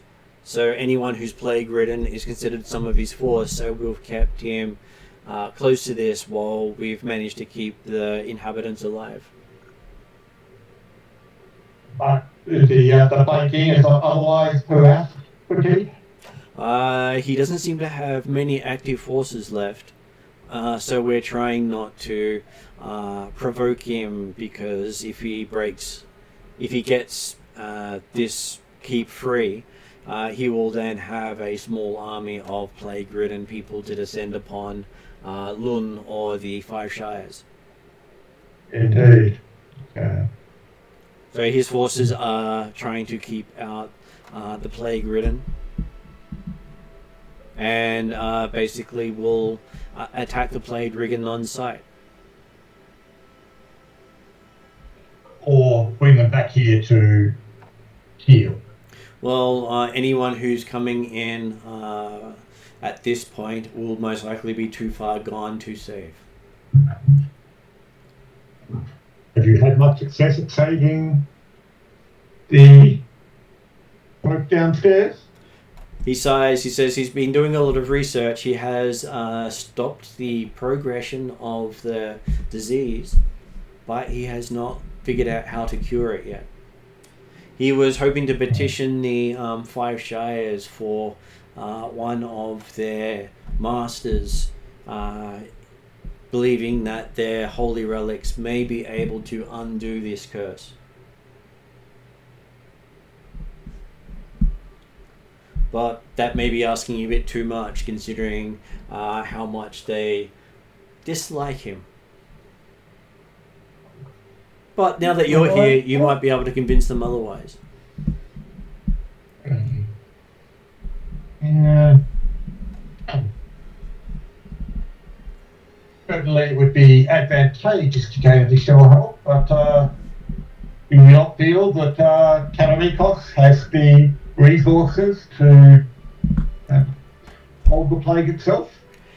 He believes it would need a powerful relic or a significant racial item, that such as like the Elven's Tree of Life, which he has heard have been leaving the region, but it would need one of their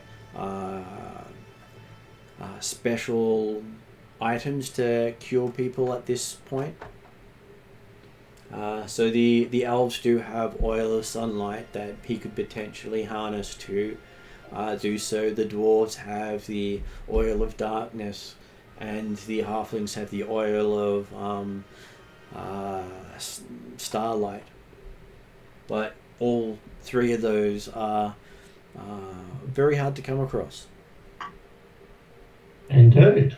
Whereas if a halfling could bring their relic into this keep, he's sure he could eradicate the plague in less than a day. Well, more likely, he says the halfling can eradicate the plague because technically his magic's not compatible. Mm-hmm. Have you tried other clerical sources? Most clerical sources either commune with the source of the plague or open themselves up to infection. A cure spell will pass the infection onto the person casting the cure spell.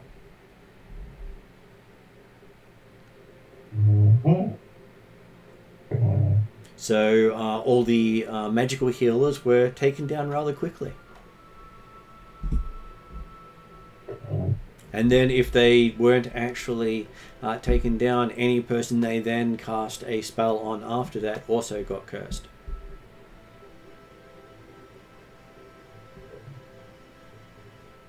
Maker will look towards the others and saying, you might want to bring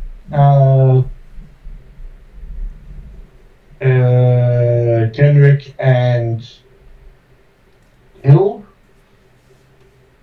up here for the discussions. Yeah, good point. All right, I'll go down and get them and let them know they might not want to cast too many spells, just in case there's some complications.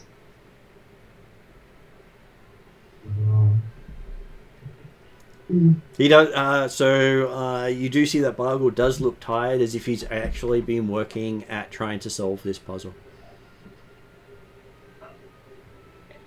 Or create it. Or create it, possibly. Hey, he does have a rather nefarious reputation, and the fact that he's helping people does seem at odds with his reputation. Yeah, no, okay. So certainly, Dimitri's immediate thought is that, oh, yeah, okay, so the only difference between this timeline and the other one is that this time Bargle's got to start his play outside of his home area. So, and certainly some of his arguments about the idea of, well, yes, the Ashen King can't go far from his forces or things like that seems to be at odds to kind of the situation that we dealt with in the previous timeline, where there were certainly multiple forces going out in different directions. So you do think that a lot of the forces were close to him at the time. It's just he has to be close to the largest group of them. Yeah. And it's not like, but certainly what we discovered was not completely at odds with what I was saying. It's just a little bit more information than you had before, and it does mean that he can send his forces away. He just can't send the majority of his forces away. Yes. Would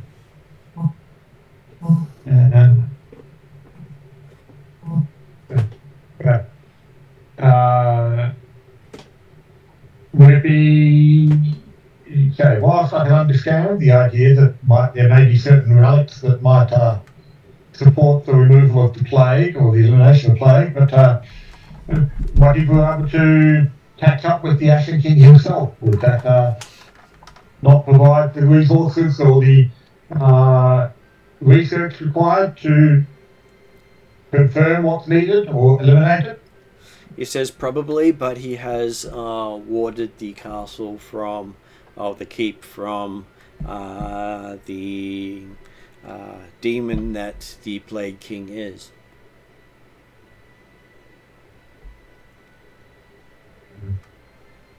Yeah.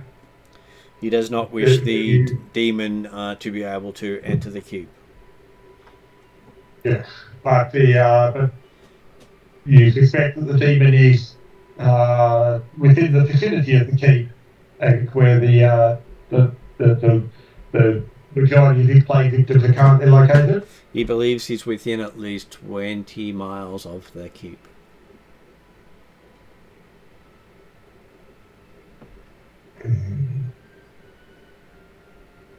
He appears to be north of the keep from his divinations.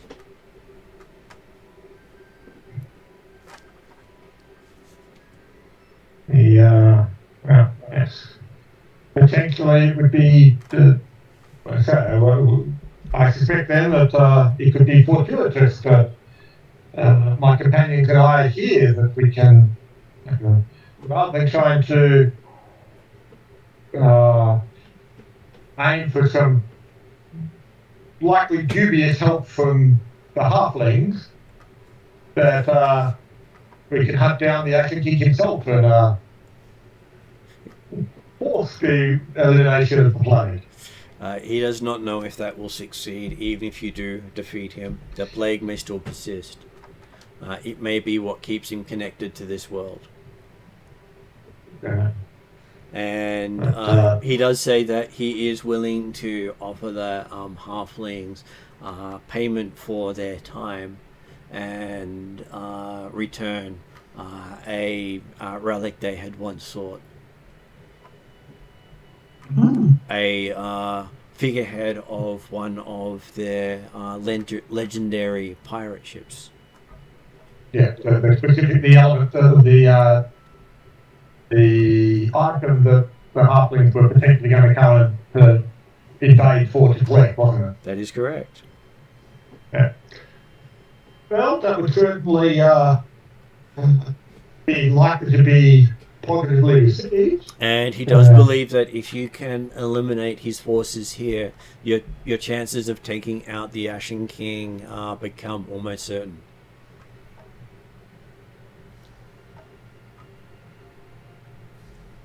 He'll definitely be in a weaker state because he doesn't have so many souls connected to him.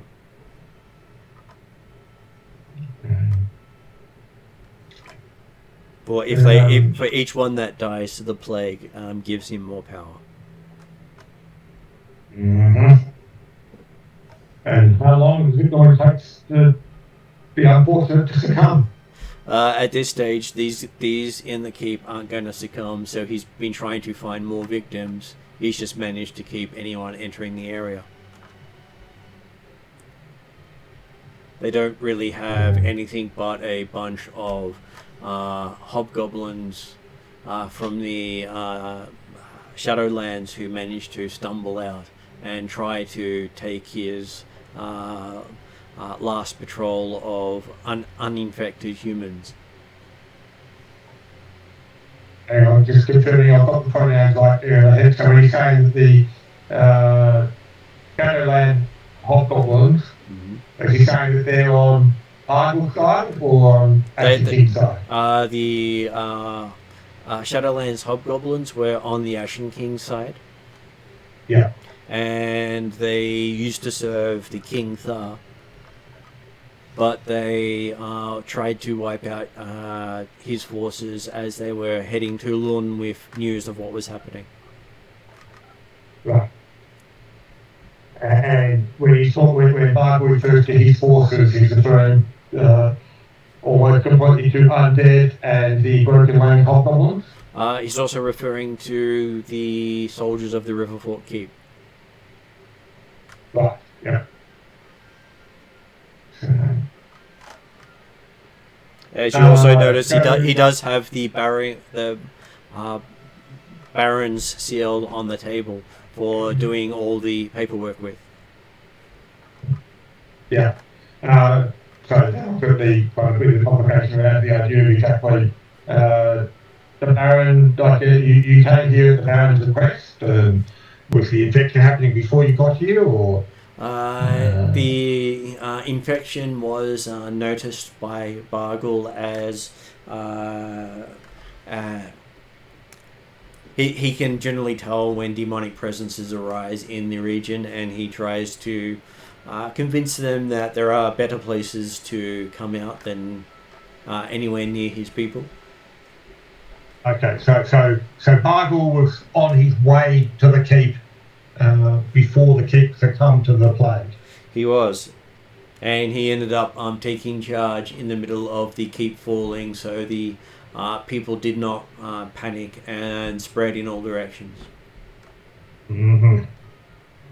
So, and is the Baron still alive at this stage? Well, the Baron is still back in the Black Eagle barony.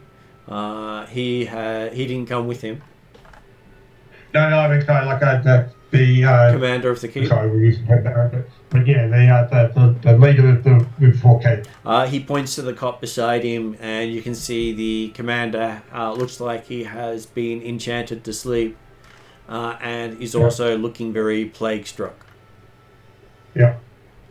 He says the magic that keeps them asleep also stops them from joining the Ashen King and progressing their plague. Because if they do not wake, they do not progress. Well, at least that's one thing. Enchantment has its uses, he says. I'm sure it was said earlier, but now I've got to. So how long ago did Bargle like to get here? Did he say? He said he got here about, would have been at least 4 months ago. Okay.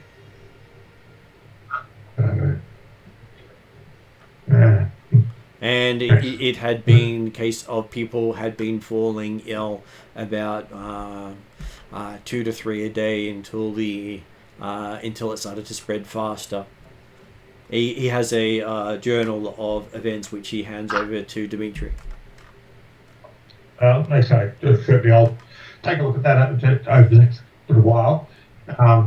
But yes, a bit concerned at the thought that you have been unable to get a message out in any form over the last 4 months. He does say that sendings from the keep don't seem to go anywhere. He's sure that's the influence of the Ashen King. Occasionally he does get messages back, but they're definitely not from who he sent them to.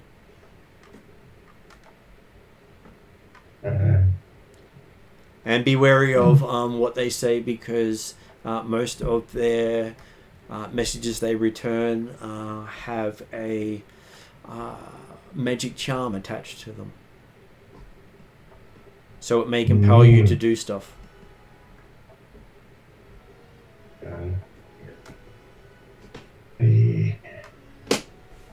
If you can leave about a couple of miles from the keep, you might be able to get a sending out.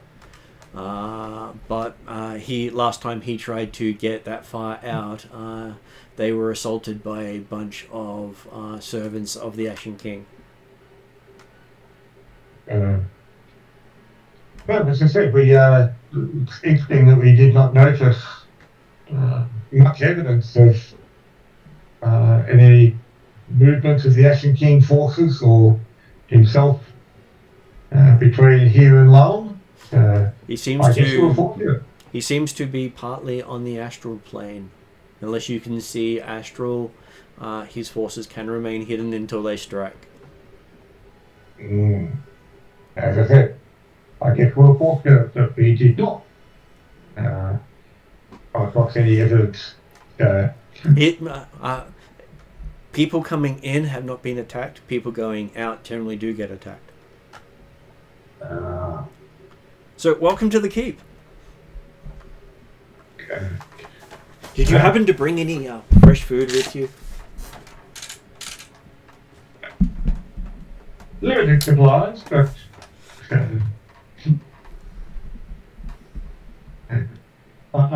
we were not necessarily expecting a particularly extended voyage or travel, so... Neither was he. And if most of the keep hadn't been put into an eternal slumber, he would have run out of food weeks ago. As it is, it's rather stale. Yeah, and I'm guessing that the guys downstairs have noted the fact that we have seen the fact that all the patients were apparently asleep. Not necessarily in restful sleep, but they were all asleep. Is that right? Hadn't been clear in all the pain and groaning and coughing. I figure it would have been sort of noticeable. So have you managed to actually effectively expel all the infected? All the infected here have been expelled. Those who weren't ended up combusting and joining the Master as a power source. Yeah.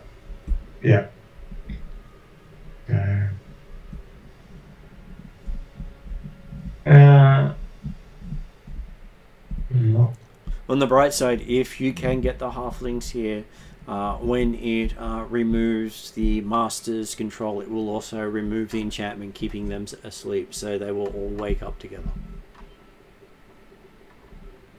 Hopefully cured.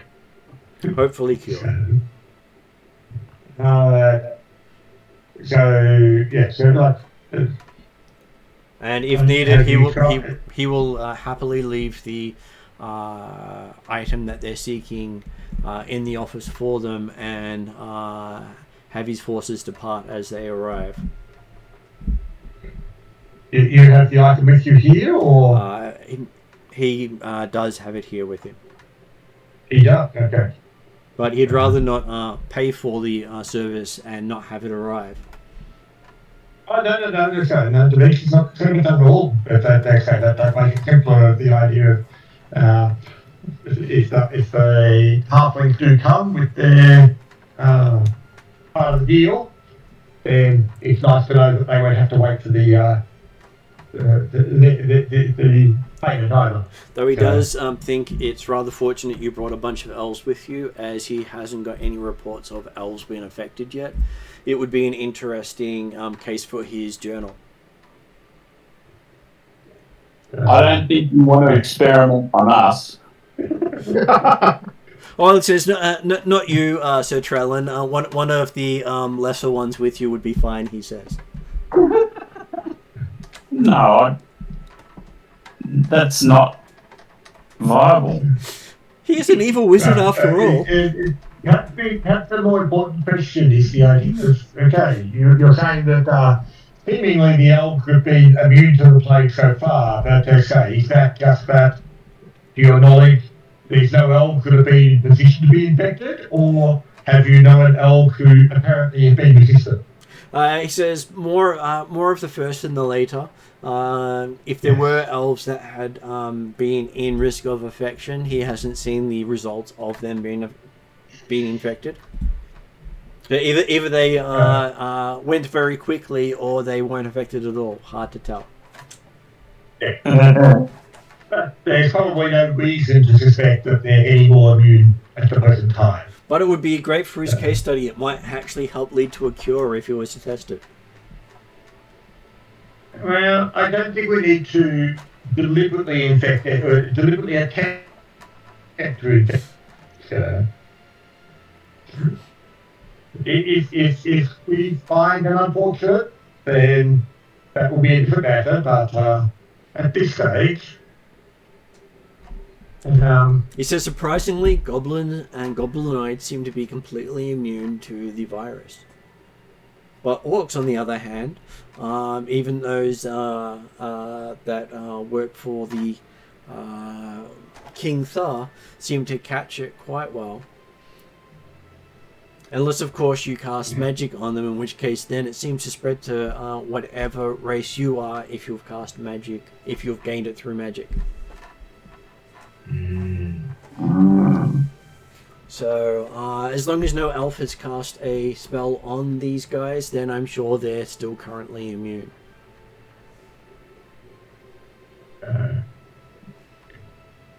Your spells, you mentioned that healing spells are problematic, but from what I've understood of the disease so far, it would appear to definitely be a demonic curse type aspect to the situation.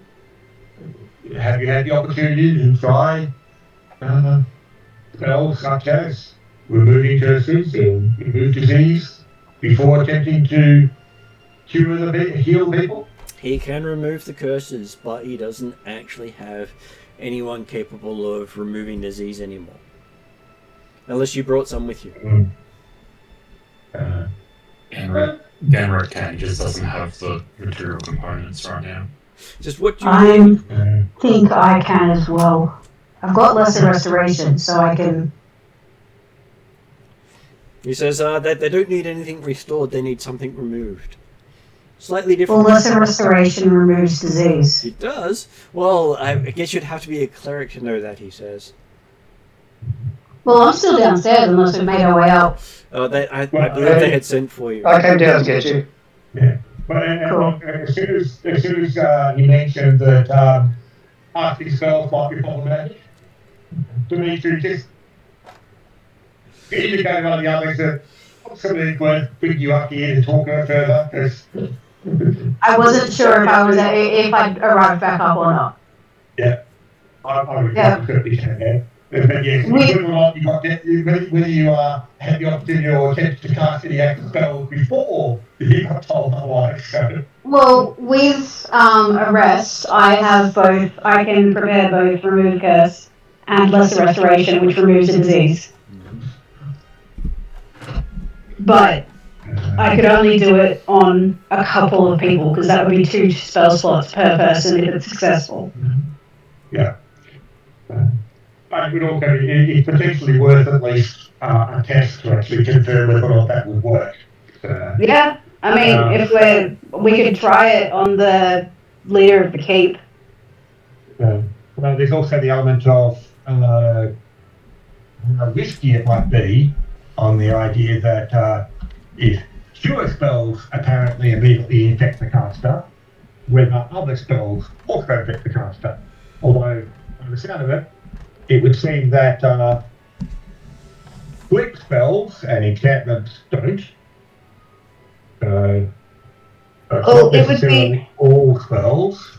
Or he says he actually was bypassing that by using a relic of his that can't actually deal with undead, but can put people to sleep. Because, like, it's not the disease. I don't think I'd be affected by the disease with the Strong Hollow necklace. It's the curse that would make me cautious. I guess, what's the reports and stuff like in terms of how it affects Genasi compared to everyone else? Yeah, that's a question. That would be an interesting case study, he says. Again, I expect it comes down to untested at the present time because Genasi are only like 1% of the population, so yeah, we're not exactly common. You haven't necessarily had test cases. And most Genasi don't end up in the soldier ranks because once they live long enough, they generally head off somewhere else or own and run businesses. I'd be willing to try, but the question is, well, would I be more use trying that and experimenting to see if it works? Well, or his notes actually state that a remove curse needs to be done first before a living person casts another spell on them. So, yeah, like I could do remove curse, then lesser restoration to remove the disease, and technically, logically, that should He says that deal with it. unfortunately you can't cast both in the same round. No, it would have to be instantaneous. He says yes, it would have to be or both people casting in the same round with the person doing the remove curse going first. So, like, Generic, do you have lesser restoration or remove curse? I have lesser restoration, not the remove I thought curse. you might, because I also have it as a I can access it as a ranger spell. Yeah. So technically, we could try it with me doing remove curse and then Generic doing lesser restoration. But either way, I'd need a long rest to prepare the spell. so yeah, no one has lesser restoration currently memorized. Not Okay. currently. And what's the material components? Like, I'm into worth 100, I think. Yeah. I might be thinking a greater restoration. No, lesser restoration, I can have any material component. Yeah, it's a It level does 2. not. It does not have a material component, so yeah, I can just cast that now. So, Yeah, but Yes, I can't remove yeah, curse until tomorrow. well, I think we can remove curse in a minute or so. Yeah, if he can cast remove curse today, a ritual. So, But wouldn't Dimitri be more susceptible? but okay, you'd actually more going to the idea that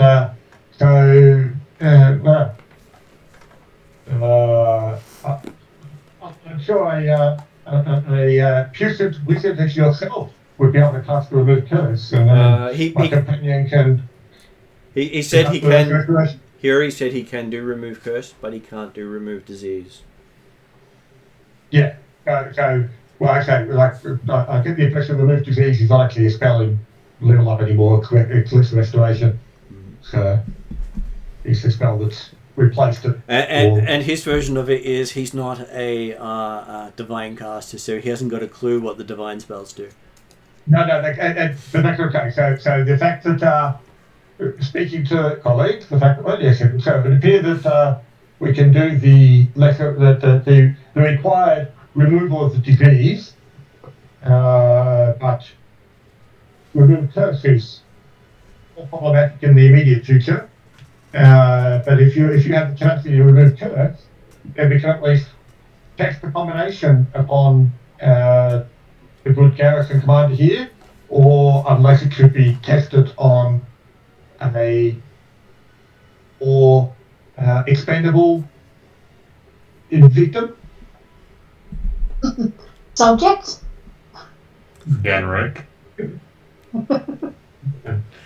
Well, Dimitri talked about like one of the unfortunate steps, like in the sense that rather than testing it directly on the garrison commander, he's saying, hey, grab one of the people downstairs or like on the next floor down, because we had a couple of floors worth of afflicted.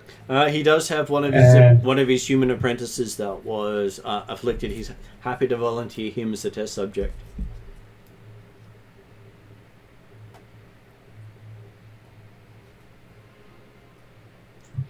Dimitri's not necessarily completely keen on that idea, but he has got a good excuse not to, because Dimitri's still definitely of the opinion that he hasn't been convinced that Bargle is not the core behind it. So putting one of his own acolytes back again is not necessarily ideal, but hey, if everything goes wrong, you've just killed one of his acolytes, so isn't that a win-win? Well, that's just it. Dimitri has got a good excuse to not actually argue against the acolyte, and if the acolyte is happy to volunteer or be voluntold, or well, hasn't got any choice in the matter anyway because he's unconscious. Hasn't got a choice. Would be happy. But Bargle's argument is that, well, at least it's not one of the soldiers you're here to help perishing if things go wrong. Yeah, and that's it. Like it was all internal thought processes for Dimitri thinking, yep, I haven't got a good excuse. There's a lot of advantages to testing on the acolyte. Does Dimitri have a ring of mind shielding or some other protective device?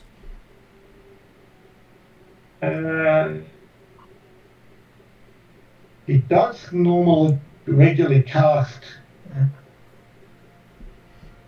What is it? Is he's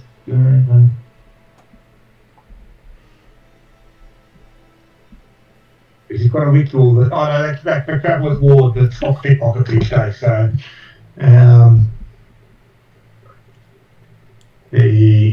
I don't think he hasn't got any direct arm shooting. In which point you have noticed that he seems to be answering thoughts you have out loud. Right. Yep. Which is not unusual considering he is a high-level wizard.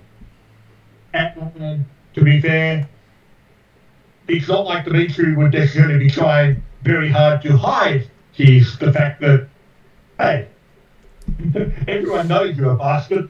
But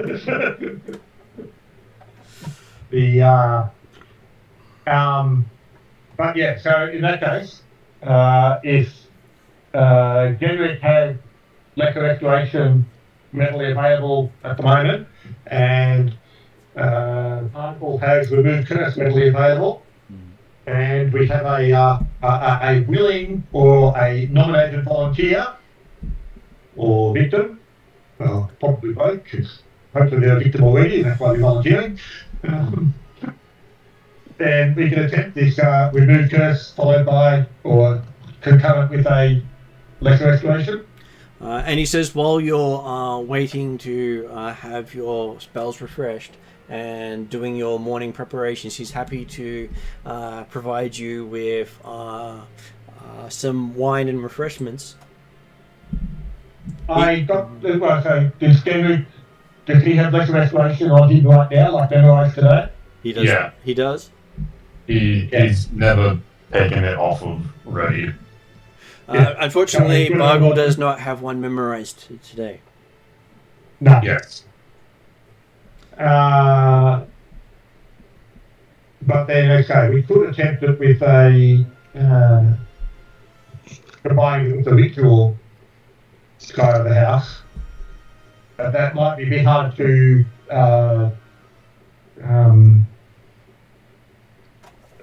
coordinate the timing.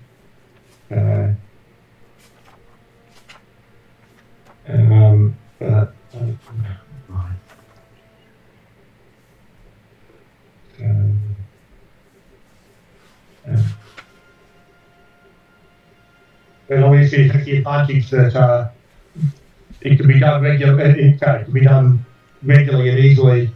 As a test initially. So. Technically, you could spend 10 minutes and do both of them as rituals. And Generic should have, because all the spellcasters will have ritual casting when we update everyone.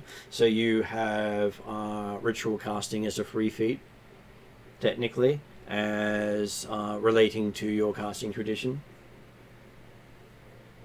And while technically you need to learn, if you're going to do something like Lesser Restoration, you need to learn it both as a spell and as a ritual, if you're going to cast as a ritual. If he's got it prepared, it's arguably a spell that's worth having. So. And if he has it prepared, he doesn't need to make a check to cast it, unless of course he's casting it at a higher level. And yes, obviously Dimitri can do his ritual in slow time if it comes down to that. Well, with rituals, you can plan to have them finish around the same time and overlap. Yeah, exactly. Not the point exactly. It can be coordinated, but I figure that could be at least worth giving a call on for the evening. Okay, so that means that it will be. It might make people feel nicer if they think, hang on, we've got a possible solution, a slow one, but a possible. Dimitri gets to make a ritual casting check, which is basically your spell casting attack roll added to the d20. Yeah.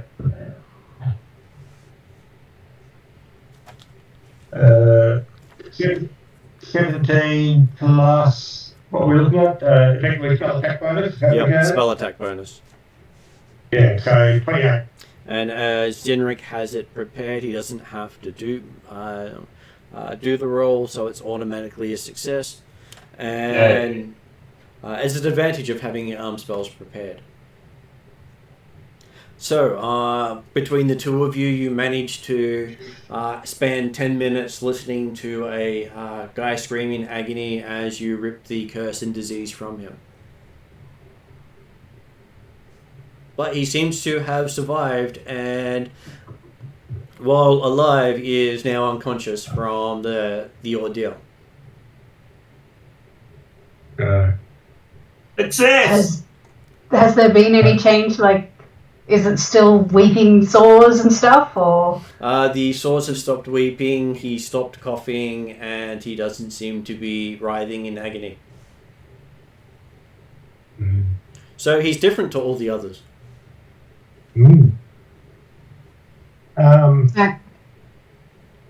Has someone got a potion of healing? I mean, I have healing spells readily available. Yeah, but okay, we've sort of try a healing spell on you, like to. True. Seemingly, those that cast cure spell become infected. So, whilst hopefully this lucky member is now no longer infected, but it would be advantageous if we could wake him up and heal him up without using spells yet. No, I don't have any healing potions. Dimitri's looking towards Krallen or Bargle. But Bargle shakes his head. He doesn't have any left, he says. I don't think I do. Can you get that from Startup? Sorry, any issues with that? What was that again? There's no issues with giving potions to unconscious patients and such. As long as you're doing it carefully. As long as you can pour it down. As long as you can pour it down their throat, you're fine. Yeah. Okay. Unfortunately, Dimitri has to blow one of his healing potions. I was going to say, Drazzle, I think, has like a... Drazzle has a healing potion somewhere, I think. Yeah, I remember seeing one on the list. I think he has a greater healing potion. Yeah. Pull one of his. In fact, actually, yes, Dimitri's got a few left over from the... technically, it's a restorative. From the not the beagle. Yep. So it's an injector. Yeah, so it doesn't need it didn't need to be it doesn't need to drown. So no risk at all as you jab him in the arm. Yep. And there's a hissing sound, and he seems to wake up, startled, and rubbing his arm. So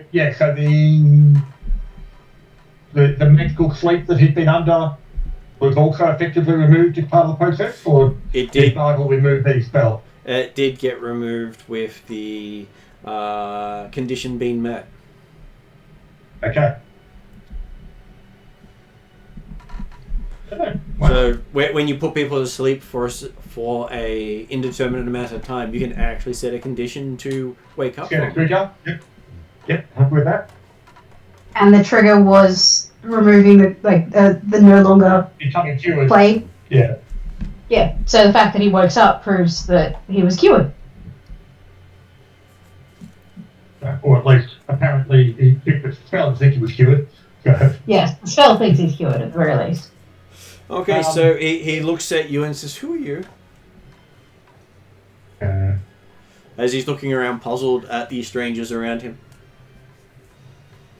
Is he seeing Bargle? Bargle was watching from a distance just to be safe. Yep.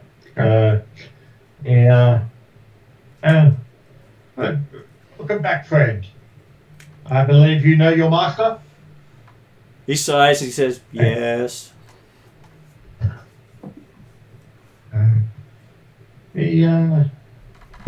Can you tell us about your experiences? What you remember from the last recent while? Well, I came here with my master and a couple of his other students to help people here, and then people started to get sick, and my master summoned the Black Knight of Karamikos, and not long after that I tried to heal one of the inflicted, and while Bargle was taking notes, and that's the last thing I remember. And what technique were you using to try and heal one of the afflicted? I was using a cure wounds.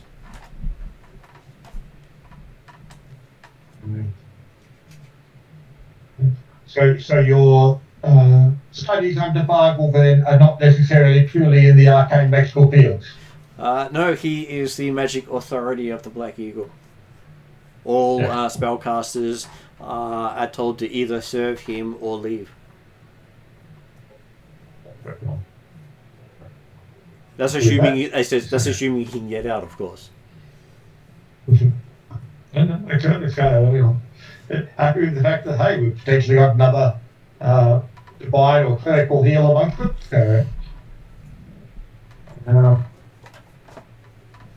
So yeah, it would appear that we have found a technique of removing the affliction. Well, if we focus on healing those with divine or clerical magical abilities, so that they are able to, or the people are able to access remove curse and lesser restoration, we may be able to help a few while we're here, and then move on to the Shire for our continued work with the people, with the leaving people who are capable of curing others. Sensing an opportunity, I think Velen is going to turn to Bargle and just say, is there anyone in particular you want us or would prefer us to assist in this regard? He says most humans are rather pretty much the same to him.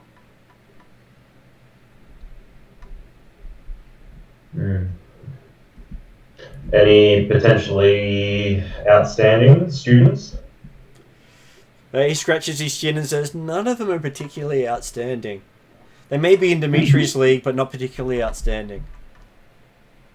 Any who are likely to have access to remove curse or lesser restoration? Besides the one I volunteered, most of the others are choosing to spread their training widely. I.e., they multi-classed. If it helps, I'm not quite sure what the materials required because it just says 50 gold. But give me 2 hours and I can learn ritual spells, whichever if I can transcribe. Well, Help out. the ritual spells, is that just for arcane spellcasters, or all spell like would I have access to it as a cleric? Divine classes can also do ritual spells. As can rangers. So if I have access to that in this campaign, then like I could do ritual spells, but I just don't think it would be. It would be the equivalent of 60 plus days here, and in that time you would be reducing the amount of forces, keeping the Ashen King chained to the region to the point where at some point he will leave with a sizable force and go elsewhere. I mean, the point being the fact that, whilst we can eventually get them all cured, by doing it ritually, it'll take a long time. But what we can do is, if we can get a few people here, and I would suggest the idea thing we can spend tomorrow doing a few more people. If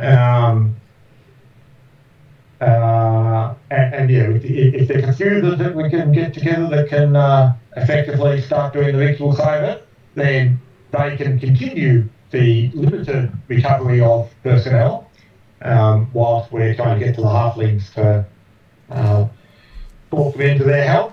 Though Bargle does say that there is a slight problem with that, is the more you wake, the less likely they'll have enough food to survive for you to come back. He did say limited supply. He's got enough for a week's worth of food for those who are already awake. It's more the idea of awakening enough, and we're potentially talking single figures, or even like a few more people, so you have the option of having people that can cast lesser restoration and remove curse. So we could spend one day. That's what I was saying. Like, it's sort of thing that goes first. And potentially, some of those that you can wait may even have the capacity to help supplement the food supplies. He says that would be appreciated. Again, he's not particularly well versed in that divine magic stuff. He's never really trusted the magically created food.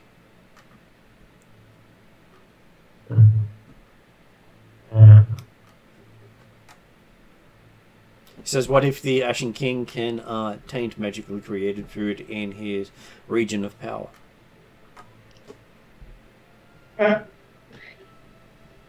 He has not attempted that as yet. But it's more just the idea of a few more mouths to feed. One would hope would not make the difference between. Presumably, we can be back again within the week for the with the halflings, and as I said, it gives the opportunity for additional forces or resources. Could you not heal or cure a few, then put them back to sleep in case you need them? He says possibly, though the weight condition might be a little more problematic to actually enact. Connecting it to a disease is fairly easy. connecting it to a statement is a lot harder. Whack them on the head 3 times or something.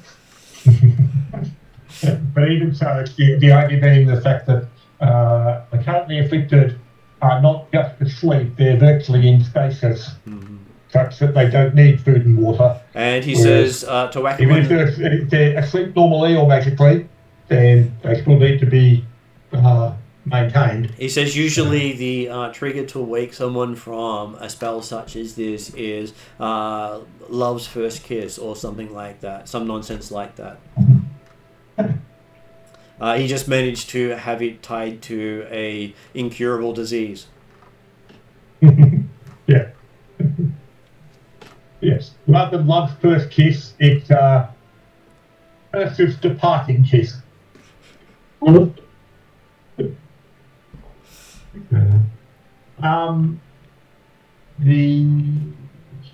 one thing that Dimitri did notice early on, and he's been privately thinking about, well, maybe not so privately thinking about, was the comment from the person who restored about the fact that people didn't start getting infected until after they arrived, and B, the fact that Bargle summoned the Black Knight of Katamikos to the keep.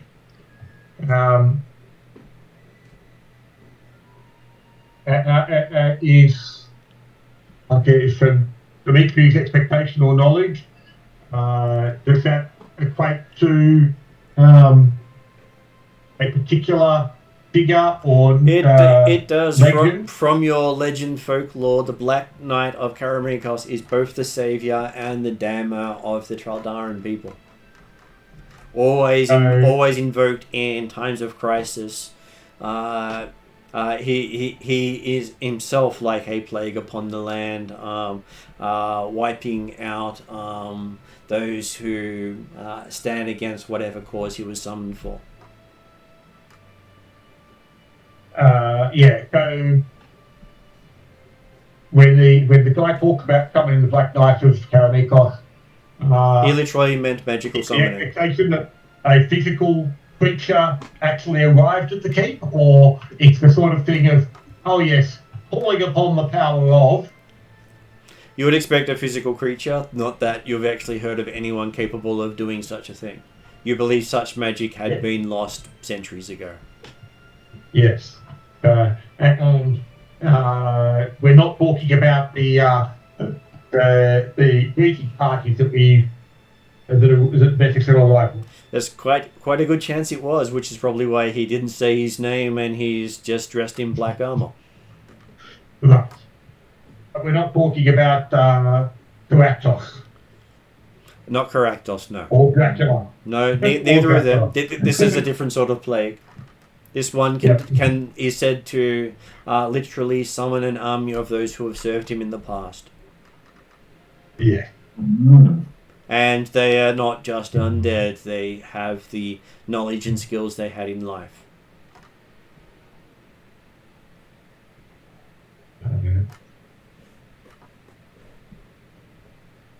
So literally he summons his own family.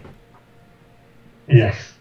Which does explain why all the... But the calling upon the Black Knight was not actually something that... He wasn't there to... Well, remove the disease, it was calling upon defensive forces. Pretty much. Yeah, okay.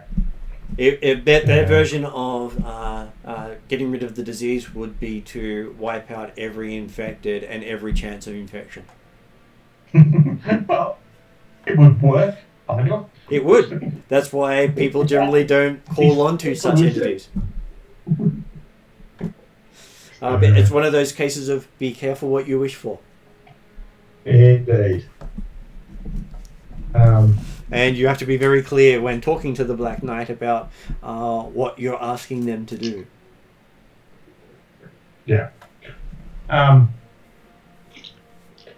guess the other factor in so I was just trying to look up books and information. the spell was, but whilst like the idea of recovering a couple people to allow additional support for Bargle aside from the undead, and he's concerned about the magical created food might be tainted. Whether or not the purified food and drink type stuff would be safe enough if there happens to be some supplies or stores that are no longer edible. He's quite happy with the purification of food, just he doesn't trust the conjuration of food. Yeah. So and again, whether that actually takes supplies, different question. Technically, it's the same thing. It's just the wizard being rather pedantic, as most wizards are. Oh, yeah, and that's but well, certainly as soon as you suggested it, Demetra was thinking, well, yeah, considering the influence the Ashen King has on the other planes, yep, that could be a concern. But well, yes, the other thing. Go. The other thing is, if we've got a couple of people who can do remove curse and lesser restoration, I could go hunting. I'd have to go a couple of hours out to be able to access any decent game and he says resources. He says you'd have to go about a day to the south west, following the path across the fort before you get any animal life. Unfortunately, his protection services radiate an aura of fear to the local beast life. Yeah, but if I could look around here. Yeah, I saw that, but I could travel a couple of hours, do some hunting, and come back, and that'll give a bit of. Like I'd probably get. Yeah, you're likely to get some supplies. The main concern, of course, would be where the Ashen King's forces are at the time. So True. I don't necessarily know that we want to go on pure hunting trips out and about. It can be potentially hazardous enough just leaving to get to the Halflings. True. Bargle is willing to send some of his forces to engage the Ashen King and distract him, but he can't afford many to do so.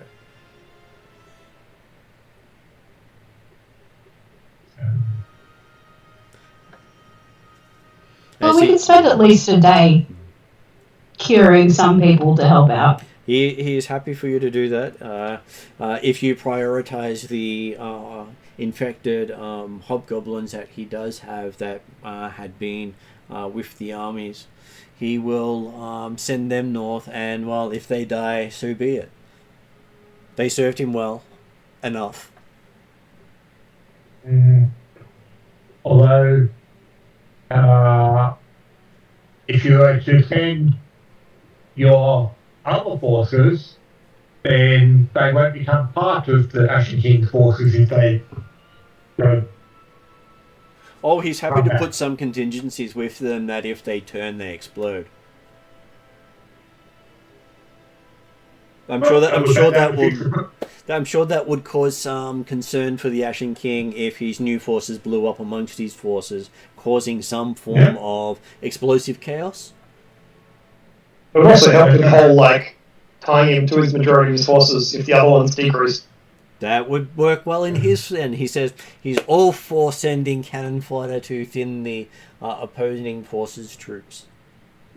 And once we leave, if we get far enough, we can send a sending to Lady Sashia and tell her what's going on, request supplies and possibly more divine focus. That would be the aspect, but you do notice that the name of Lady Sashia, Bargle, really does look uncomfortable. He sort of has that look as if someone's about to shove a sword in his back. He does have a falling out with Lady Sashia. But surely the plague would override. Well, let's just keep. We'll deal with that if and when we get the opportunity to get a sending food. Okay.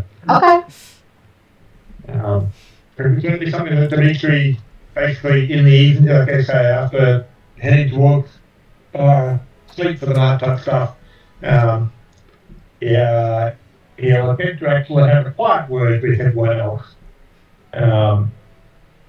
Just to remind them that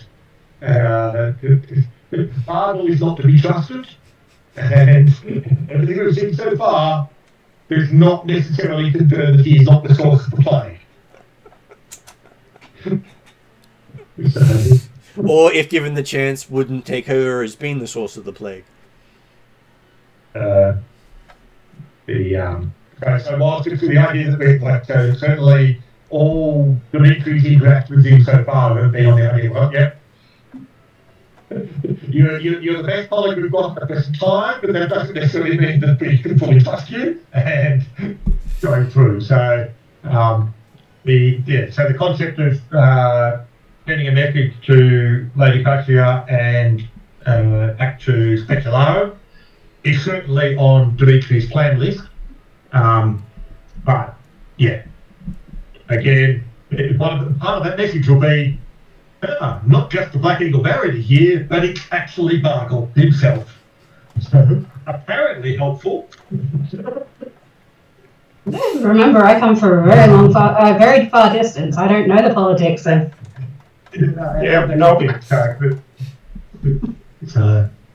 He seems quite too bad. Well, if you actually have the original red box set for D&D, have a go of the choose your own adventure of teaching you how to play, and you'll be introduced to Bargle. Okay. Yeah. The introductory adventure in the in the first half dozen pages type stuff of the basic book introduces Bargle. And he's such a nice guy even back then. Is he famous enough that I would have heard about him from in the Northern Reaches? Yep, he's one of the infamous evil wizards of the setting.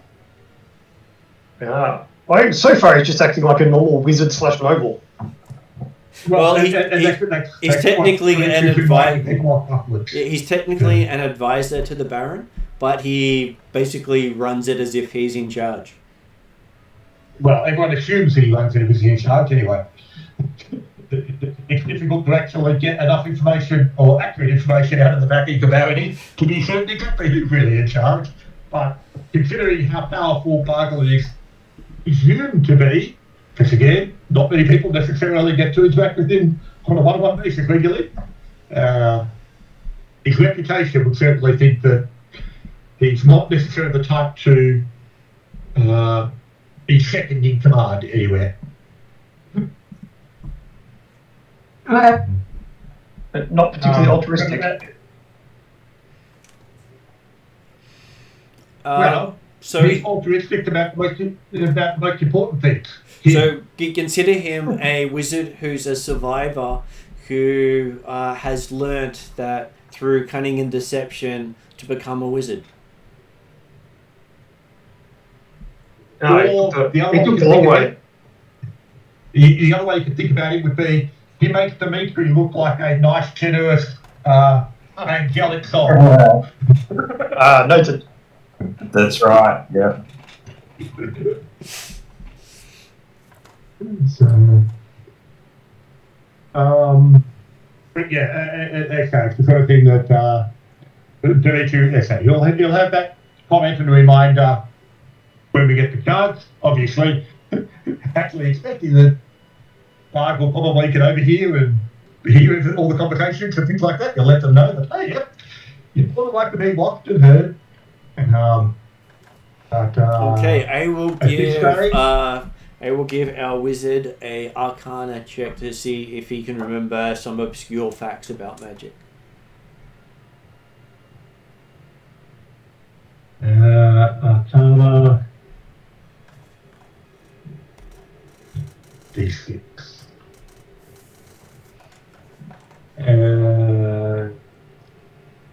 27. Okay, so you do suspect it is not actually Bargle here in person. He has been known to make copies of himself he can control from a distance. Yep. And maybe Okay. he has a version of himself here taking the risk that if it actually dies, oh well. Or okay, if he gets infected or things like that, yeah. But okay, yeah, I'm happy that Dimitri recognises that, but he's not going to bother actually trying to explain that to the rest of the list. Okay, he's still Bargle as far as everyone's concerned. Well, he's made no hint that it's not actually him. Yeah, but it's okay. He probably will let the rest of the say yes. Certainly, he appears to be helpful for some time. No matter what his reputation, we're not going to take him out right now, or even immediately. Because hey, he might be the source to actually get the original artifact we're looking for the halflings. So, of course, that was the other factor that Dimitri was saying when he said he was actually he had it with him. I thought, hang on, where it is in this key? Can we find it before we leave, or we'll just take it with us? And when he says he has it with him, it might actually be with him where his real body is, not his clone Yes, body. true. Yep. Wording is always the important thing with wizards. Yep.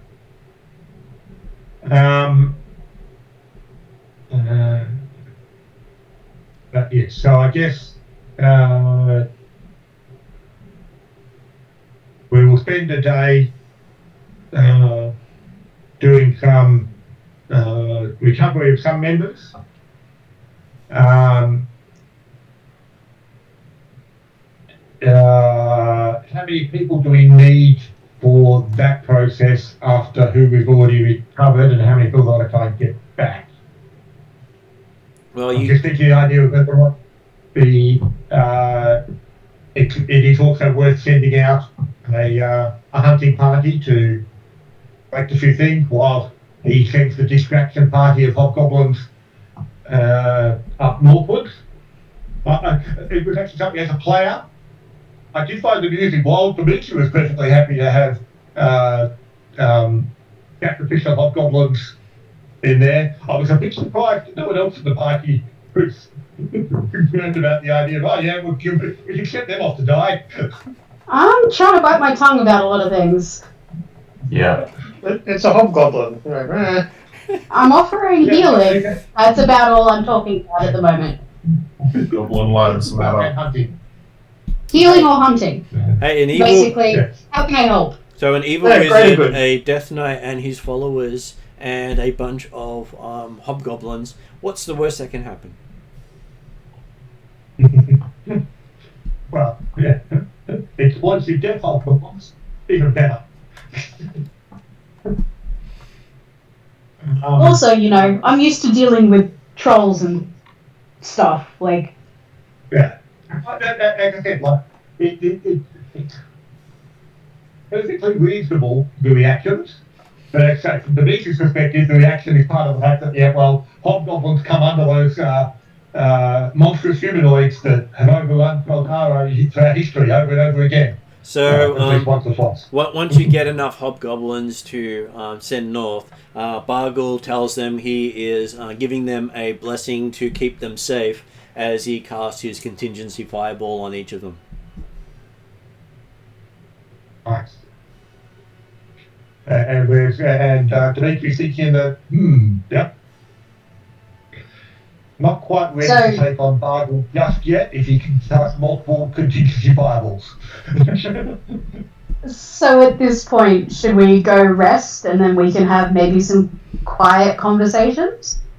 Well, like I said, the idea is we rested for the night and had some quiet conversations, which is when Dimitri brought people more up to speed about exactly who Bargle was, remind them of the legends.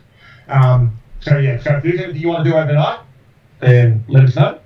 So No, I just need to manage my spells. for Dimitri's purposes, if a hobgoblin dies, the fireball goes off, and he didn't say it in a language the goblins could understand.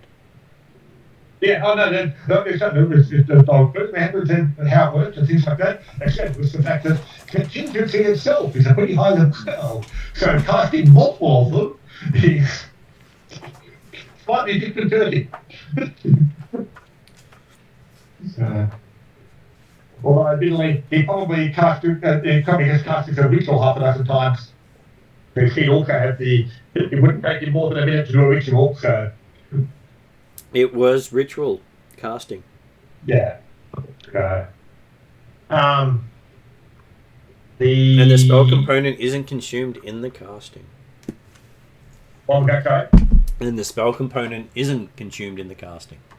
Exactly, yeah. It's definitely a good ritual spell. So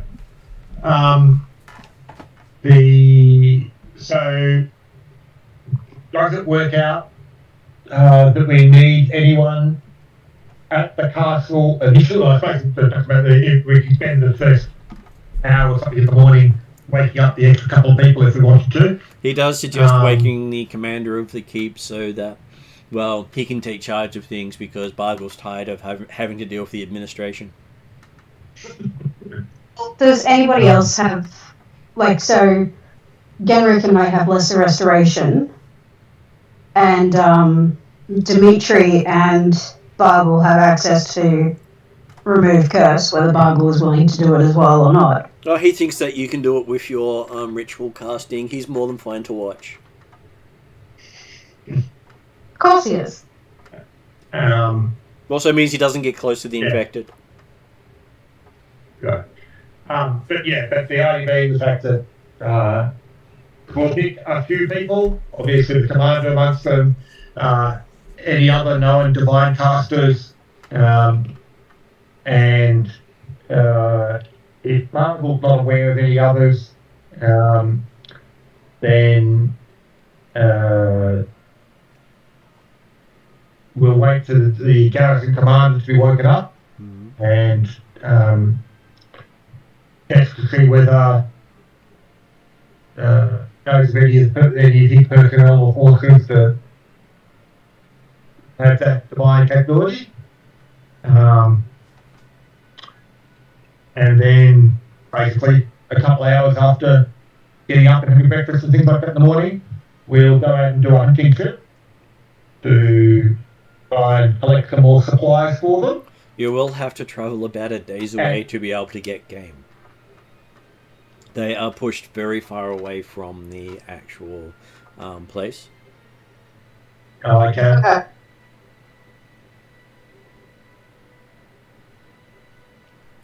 So you mean a day out and a day back, or? A day out and a day back would get you decent game. Half a day out, you'd be looking at scarcity. So would it be better, how many do we want to heal? Because we could, if we're doing it ritually, we wouldn't waste any spell slots if we did. Because a ritual's 10 minutes, right? Mm-hmm. So we could spend some time in the morning ritual casting to heal some people, and then we could still get half a day of travel towards the halflings. Yeah, well, before the idea of the looking to do a day to do a bit more, gather some supplies type stuff, because they've got extra mouths to feed after we wake them up. So, yeah, and being a ranger, I've got reasonable skills at foraging and hunting. So I would think that we probably aim to be back again that evening, recognising that the game is going to be a bit harder, and we can make an assessment if we found nothing to stay up for the whole night and come back the next, the following day type stuff. We'll probably leave with the intention of coming back that day. Because the other problem would be that if we come back the next day, then that's less likely the distraction of the hobgoblins is going to be less effective the following day, unless the fight of orcs were particularly effective. True. Right, he had intended on only sending out one lot of hobgoblins when you leave, so you would then reach the 5 Shires. If you come back, he won't have anyone left to send out. Unless, of course, you want to send some humans north to be sacrificial lambs. Good. Certainly, if he's thinking that there's enough food or food waste that can be recovered by the divine powers, then that's fine too. He does. We can certainly leave behind the rations and things like that we have. They are Oh, the looking to idea go that- on half rations to make it last as long as you need, in case there's a delay. Yeah. I'd actually recommend trying to create some food early on, like you were saying before, as a bit of an experiment. Feed it to some people and see what happens. If all good, then you're set. Otherwise, you can worry about it. But again, that's probably something that if there is enough divine there's a few divine casters amongst the garrison forces. He says you'll have to go Survive out and recover? you'll have to go out 1 to 2 miles to conjure anything. He has a anti-conjuration field around the keep. I Because can turn into a giant eagle and fly us out further. The problem with I could go and conjure food, but it spoils after 24 hours. Yeah. So the idea being that realistically, it's assuming there are a few divine casters amongst the garrison that we can recover, then we get those awake along with the garrison commander, and the garrison commander tells us who wake up, touch up. But I'm guessing Bargle probably doesn't know who amongst the human forces are most suitable. And then they can make the choices about, okay, are they going to try and create food? Are they going to try and just purify food? Are they going to eat some of the bodies that were there, that left behind? It'll be up to them. We can leave them with whatever food and things like that we've got, on the idea that we should be able to hunt by the time we've headed towards the halflings, if we don't get there in time. I probably should. I think in the previous night's foraging, I had more than enough food. So, and we have the apples. Do we still have the apples, despite the time? Yes, apples. as long as they're not put in a bag of holding, yes. Don't think they were put in a bag of holding, because we had a barrel of apples from the giant entity. Oh no, that didn't happen. It didn't happen, remember? Yeah, but that got erased. were they on us? Did that? That's what I was asking. Did they survive the? They did not survive because the event didn't happen that gave them to you. You remember getting the apples, but you don't have the apples. Okay. We also didn't stop at that location on the mountaintop at the right time. That's confusing. I still would have, whether we stopped at the mountaintop or not, I still would have foraged, and I still would have got a decent amount of forage. So we would have had something. Oh, you got decent forage. You just didn't get the barrel of apples. Yeah. Or the barrels of water. The upside, it means you don't owe anything, right? True. As long as the thing that as long as the thing that we were going to be owing doesn't remember the transaction. It may. That's the problem. Yep. Even if you no longer have the service, you technically received the service. Yes. Even so, that's the meat to be found in this campaign. That's next week's apocalypse. So that was the other us.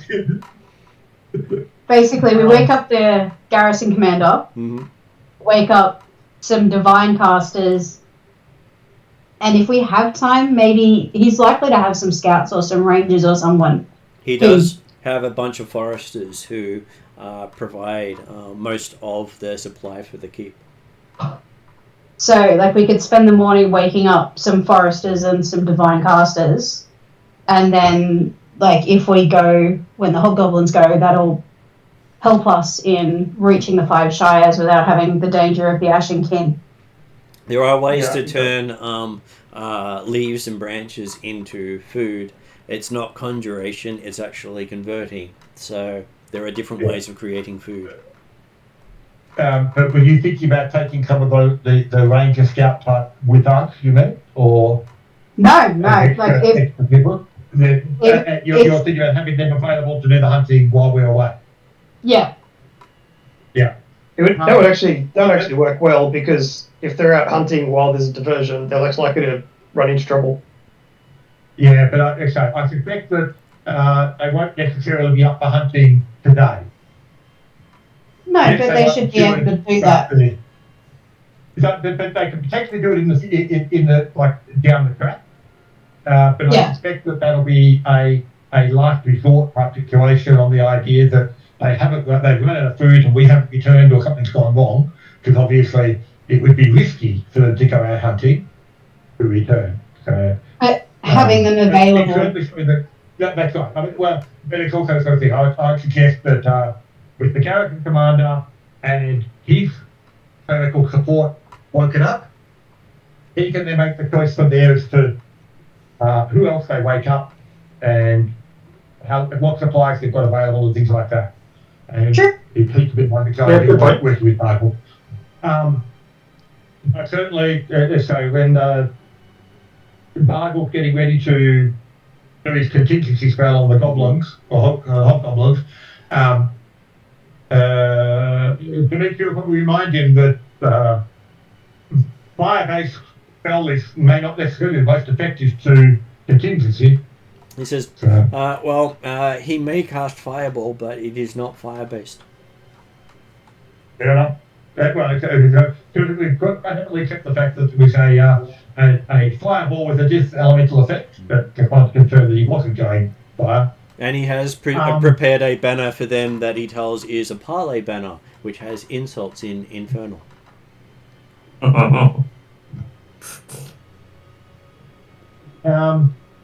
He thinks ahead. Before we depart, while we're still Demetrius will actually try and take the opportunity to talk to some of the hobgoblins and just to confirm that their story and understanding of the situation matches what we've got so far from Bargle and his acolyte and probably the commander when he wakes up type stuff. Well, most of them go, they're sure the big chief sensed an opportunity north and come seeking power from whatever is misusing it up here so he can use it for himself. But hey, he got trapped, so more sucks him. But we got sucked into it, so oh well.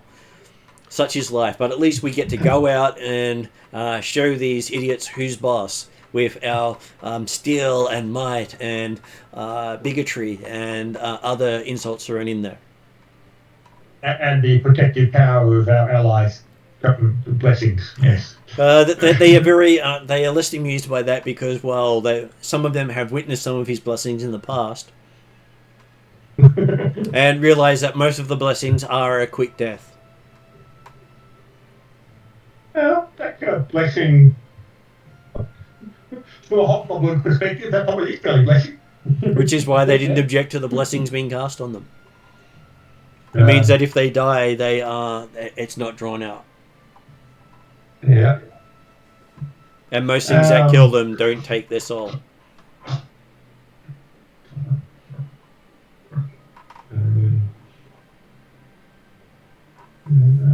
So, do people have any other plans or desires before we head for the halflings?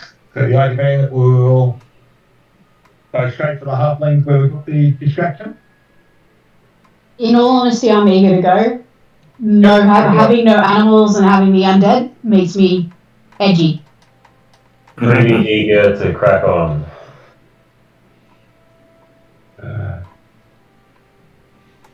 Okay, so as it is 10:30, as you get ready to leave across the river, heading towards the forest and the halflings through Riverfort Keep,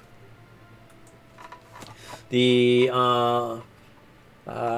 Bargle's forces are going to head north up the side of the river and call out the Ashen King's forces to give you a distraction to get away. The parley. Well, that all they know is they're a distraction and they get to fight. That's all they're happy about. So are we going to be heading through the Riverfort woods? Down that path? Yeah. We're heading that way. We're continuing halfway towards the Shires. Cool. Okay. Cool.